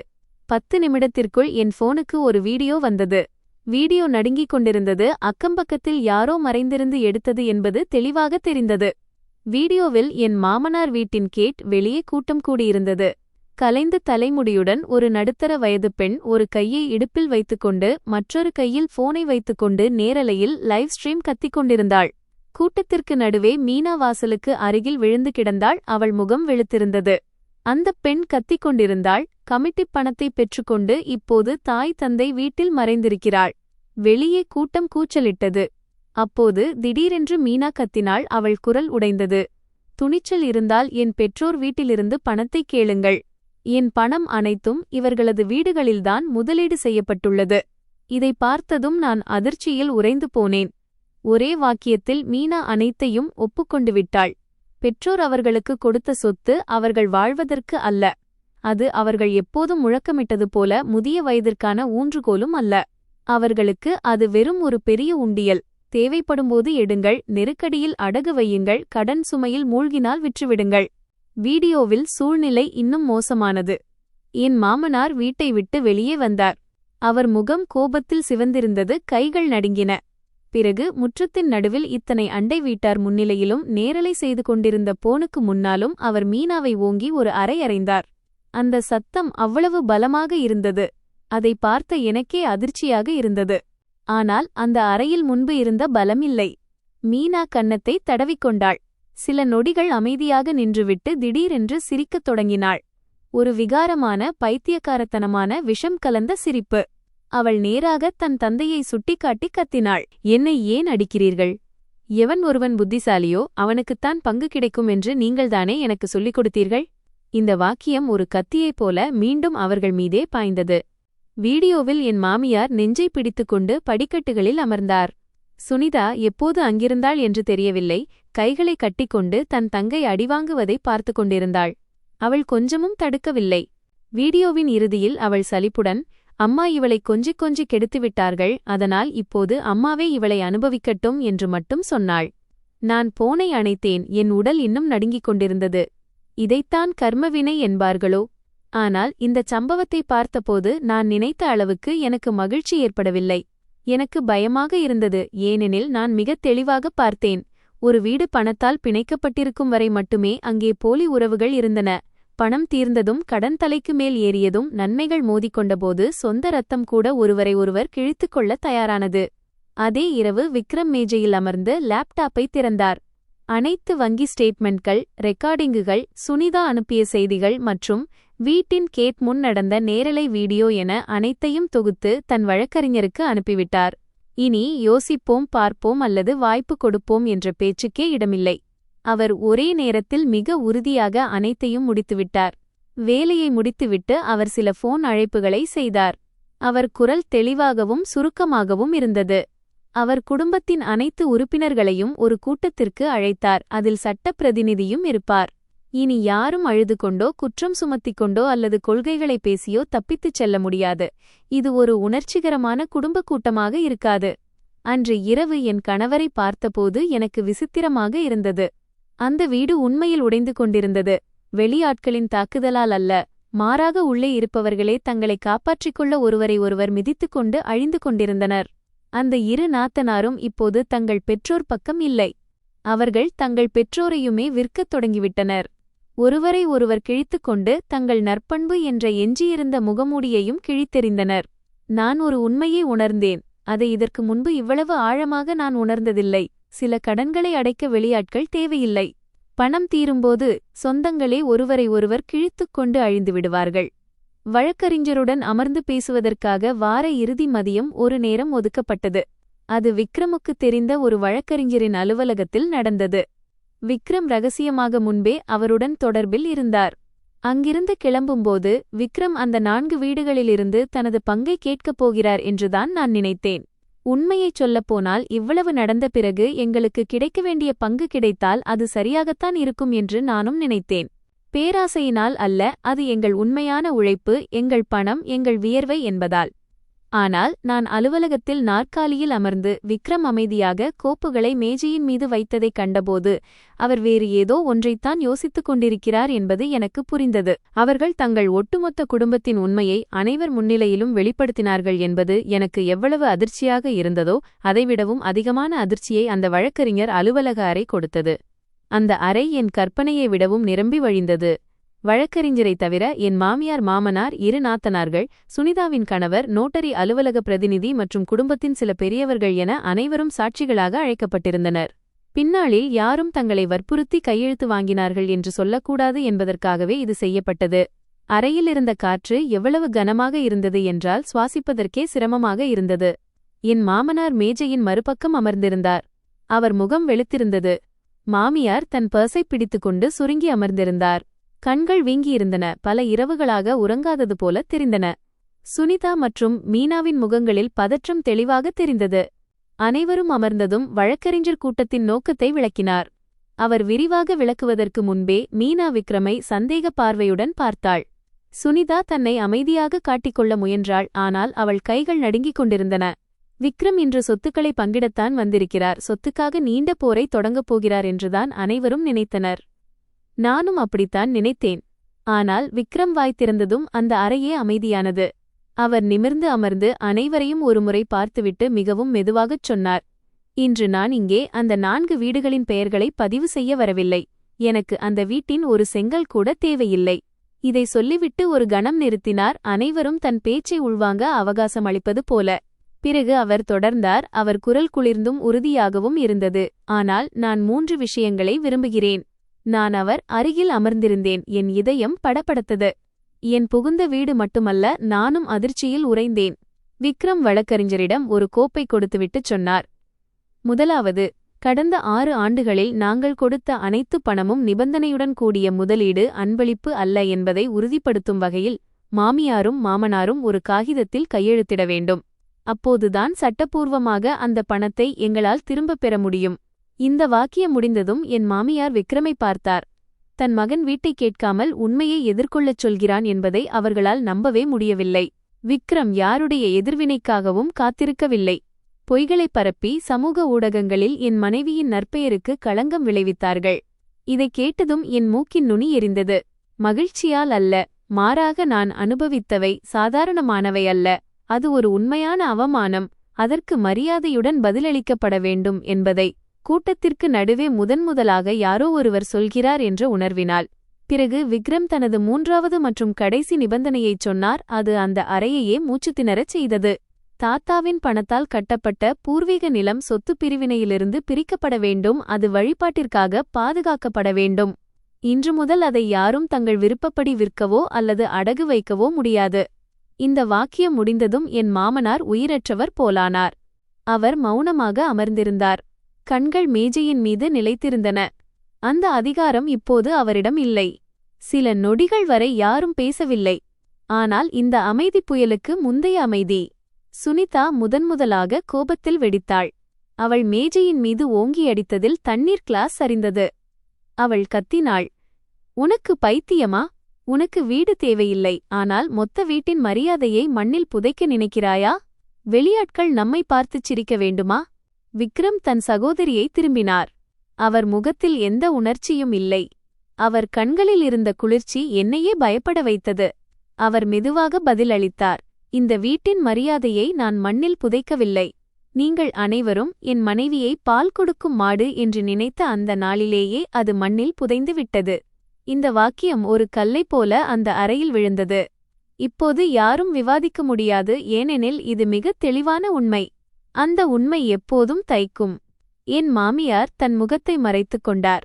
அவர் முன்பை போல நாடகமாடி அழவில்லை. அவர் வெறுமனே அமர்ந்து உடைந்த சுவாசத்துடன் இருந்தார். தோள்கள் சரிந்திருந்தன.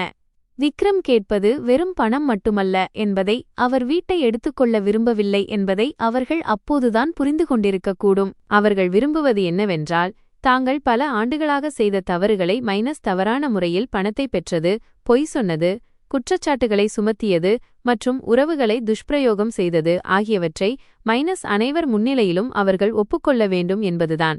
என் மாமனார் நாற்காலியில் முழுவதுமாக சரிந்து அமர்ந்தார். அந்த 2 மணி நேரத்தில் அவர் மிகவும் வயதானவர் போல தெரிந்தார். அவரிடம் அந்த திமிர் இல்லை. நான் நினைத்ததை செய்வேன், இது என் அதிகாரம் என்ற அந்த பேச்சு இல்லை. இப்போது அவர் வெறும் ஒரு மனிதராக இருந்தார். அவரை அவரது மகனே அந்த இடத்திற்கு கொண்டு வந்து நிறுத்தியிருந்தான். அங்கு அவர் அந்த போலி தர்மத்தின் முகமூடியை அணிய முடியாது. அதன் பிறகு சுமார் 2 மணி நேரம் விவாதம் நீடித்தது. அவர்கள் கெஞ்சினார்கள், ஒருவரை ஒருவர் குற்றம் சாட்டிக் கொண்டார்கள்.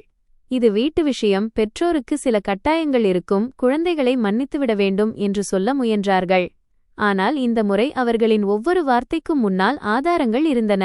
வங்கி ஸ்டேட்மெண்ட்கள், ரெக்கார்டிங்குகள், மெசேஜ்கள், ஃபேஸ்புக் பதிவுகள், கேட் வீடியோ மற்றும் ஒவ்வொரு பொய்யின் சட்ட விளைவுகளைப் பற்றி எடுத்துரைத்த வழக்கறிஞர் என அனைத்தும் இருந்தன. நான் கேட்டுக்கொண்டே இருந்தேன். ஒவ்வொன்றாக அவர்கள் முகமூடிகள் கழன்று விழுவதை பார்த்தேன். குடும்பத்தின் பெரியவர்களும் இப்போது அமைதியாக இல்லை. யாரோ பெருமூச்சு விட்டனர், யாரோ தலையை ஆட்டினர். யாரோ ஒருவர் நேரடியாக என் மாமியார் மாமனாரிடம், குழந்தைகளின் தப்பு இவ்வளவு பெரியதாக இருக்க முடியாது, இது உங்களின் தவறு என்று கூறிவிட்டார். இறுதியில் அனைத்து ஆதாரங்களின் அழுத்தத்தால் நாங்கள் கொடுத்த பணத்தை திரும்பத் தருவோம் என்று எழுதியிருந்த காகிதத்தில் என் மாமனார் கையெழுத்திட வேண்டியிருந்தது.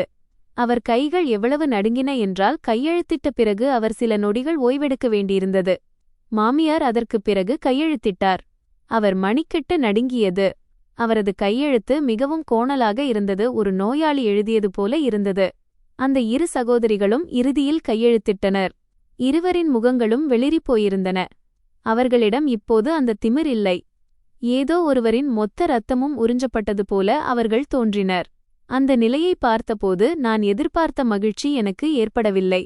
ஒரு மெல்லிய லேசான உணர்வு மட்டுமே இருந்தது. பல ஆண்டுகளாக என் இதயத்தில் ஒரு கனமான கல்லை சுமந்து கொண்டிருந்தது போலவும், இன்று அந்த கல்லை என் மீது வீசியவர்களையே அதை கீழே குனிந்து பார்க்க வைத்தது போலவும் ஒரு உணர்வு. எல்லாம் முடிந்ததும் மக்கள் மெதுவாக எழுந்தனர். யாரிடமும் இன்னும் எதையும் சொல்ல தைரியம் இருக்கவில்லை. நான் மெதுவாக எழுந்தேன். ஏன் என்று தெரியவில்லை. பல மாதங்களுக்குப் பிறகு முதன்முறையாக என் மாமியார், மாமனார் மற்றும் நாத்தனார்களை எதிர்கொள்ள எனக்கு பயமில்லை. நான் ஒவ்வொருவராக பார்த்துவிட்டு நேரடியாகச் சொன்னேன். என் குரல் ஓங்கவில்லை, ஆனால் தெளிவாக இருந்தது. உங்கள் வீட்டை நீங்களே வைத்துக் கொள்ளுங்கள். எனக்கு தேவையில்லை. எனக்கு தேவைப்பட்டது என்னவென்றால், என் நற்பண்பை தகுதியற்றது என்று இனி யாரும் சொல்லும் தைரியம் இருக்கக்கூடாது என்பதுதான். சில நாட்களுக்குப் பிறகு என் புகுந்த வீடு நான் நினைத்ததை விட மிக வேகமாக சிதறிப்போனது. சில வீடுகள் வெளியே இருந்து பார்க்கும்போது உயர்ந்த சுவர்களுடனும் பெரிய கதவுகளுடனும் தோன்றும். ஆனால் உள்ளே அவை வெற்றுப் பொய்களாகிவிட்டன. ஒரு சரியான அடி தேவைப்பட்டது, அவ்வளவுதான். எல்லாம் வெளிச்சத்திற்கு வந்துவிட்டன. என் புகுந்த வீடும் அப்படித்தான் இருந்தது. சுனிதாவால் வீட்டை விற்க முடியவில்லை, அதனால் கடன் அவளை அழுத்தியது. அவள் கணவர் காரை விற்க வேண்டியிருந்தது என்று கேள்விப்பட்டேன். ஆனால் அதுவும் ஒரு முகமூடிதான். மீனாவுக்கு எதிராக கமிட்டி மக்கள் போலீசில் புகார் செய்தனர். அவள் பழைய புகுந்த வீட்டின் கேட் வெளியே மக்கள் வந்து அவள் பெயரை சொல்லி கத்தி பணம் கேட்டு திட்டி தீர்த்தனர். இந்த நிகழ்வு முன்பே நடந்திருந்தால் எனக்கு அசிங்கமாக தெரிந்திருக்கும். ஆனால் இப்போது எனக்கு சோர்வாகவே இருந்தது. தங்கள் குறைகளை மறைக்க எப்போதும் வேஷம் போட்டுக்கொண்டிருந்த ஒரு வீட்டின் மீது எனக்கு சோர்வுதான் ஏற்பட்டது. எல்லாம் உடைந்தபோது ஒருவராவது இன்னொருவர் மானத்தை காப்பாற்ற முடியவில்லை. எப்போதும் நிமிர்ந்து நடந்த என் மாமனார் இப்போது தெருமுனையில் கூட யாரையும் பார்க்க தயங்கினார். என் மாமியாரின் ஒருதலைப்பட்சமான கதையை கேட்டு என்னை பார்த்தவர்கள் இப்போது அவர்களுக்குள் ரகசியமாக பேசிக்கொண்டனர். தன் மகன் மருமகள் பணத்தில் மகள்களை வளர்த்தார்களா? கதை இப்போது ஃபேஸ்புக்கில் இல்லை. அது அனைவரும் பார்த்த உண்மையாகிவிட்டது. என் மாமியார் தன் பதிவுகளை நீக்கிவிட்டு அக்கவுண்ட்டையும் மூடிவிட்டார். ஆனால் சில கரைகளை ஒரு பட்டனை அழுத்துவதன் மூலம் துடைக்க முடியாது. நான் சில காலத்திற்குப் பிறகு வேறொரு கிளைக்கு டிரான்ஸ்பர் வாங்கிக் கொண்டேன். நான் தவறு செய்ததால் ஓடிவிடவில்லை, மாறாக என் வாழ்க்கையை மீண்டும் தொடங்க ஒரு அமைதியான இடம் தேவைப்பட்டது. அந்த ஆர்வமிக்க பார்வைகள் மற்றும் பழைய விஷயங்களிலிருந்து தள்ளிச் செல்ல விரும்பினேன். ஆனால் இந்த முறை நான் அவமானத்தில் செல்லவில்லை. நான் நிமிர்ந்து சென்றேன். யாருக்கும் எதையும் நிரூபிக்க அல்ல, மாறாக மிக மோசமான காலகட்டத்தை கடந்துவிட்டேன் என்று எனக்கு நானே நினைவூட்டிக் கொள்ள. விக்ரம் தன் வாக்குறுதியை காப்பாற்றினார். அவர் புகுந்த வீட்டிற்கு திரும்பவில்லை. இரு வீடுகளுக்கு இடையே என்னை பிரிக்கக்கூடிய ஒரு பொருளாக மாற்றவும் அனுமதிக்கவில்லை. அவர் என் பெற்றோரிடம் தெளிவாகச் சொன்னார், நான் மீண்டும் எழுந்து நிற்பதற்காகத்தான் சில காலம் இங்கே இருக்கிறேன். எல்லாம் சரியாக முடிந்ததும் பிரியாவும் நானும் தனியாக சென்று விடுவோம். என் மனைவி வாழ்நாள் முழுவதும் வீட்டு மாப்பிள்ளையின் மனைவி என்ற ஏச்சை கேட்பதை நான் அனுமதிக்க மாட்டேன். இந்த வாக்கியம் கேட்கச் சாதாரணமாக இருந்தாலும் எனக்கு இது தாமதமாக கிடைத்த இழப்பீடு போல இருந்தது. அது நாம் அனுபவித்த வலிகளை முழுமையாக ஈடு செய்ய முடியாது. ஏனென்றால் சில காயங்கள் ஒருபோதும் ஆறாது. ஆனால் திருமணம் என்பது காதலில் மட்டும் அல்ல, ஒருவருக்கொருவர் துணையாக நிற்பதில்தான் இருக்கிறது என்பதை அவர் கடைசியில் புரிந்து கொண்டார் என்பதை இது எனக்கு காட்டியது. சில காலத்திற்குப் பிறகு பணத்தின் முதல் தவணை வந்து சேர்ந்தது. அது நாம் சுரண்டப்பட்ட அந்த பல ஆண்டுகளை துடைத்துவிடாது.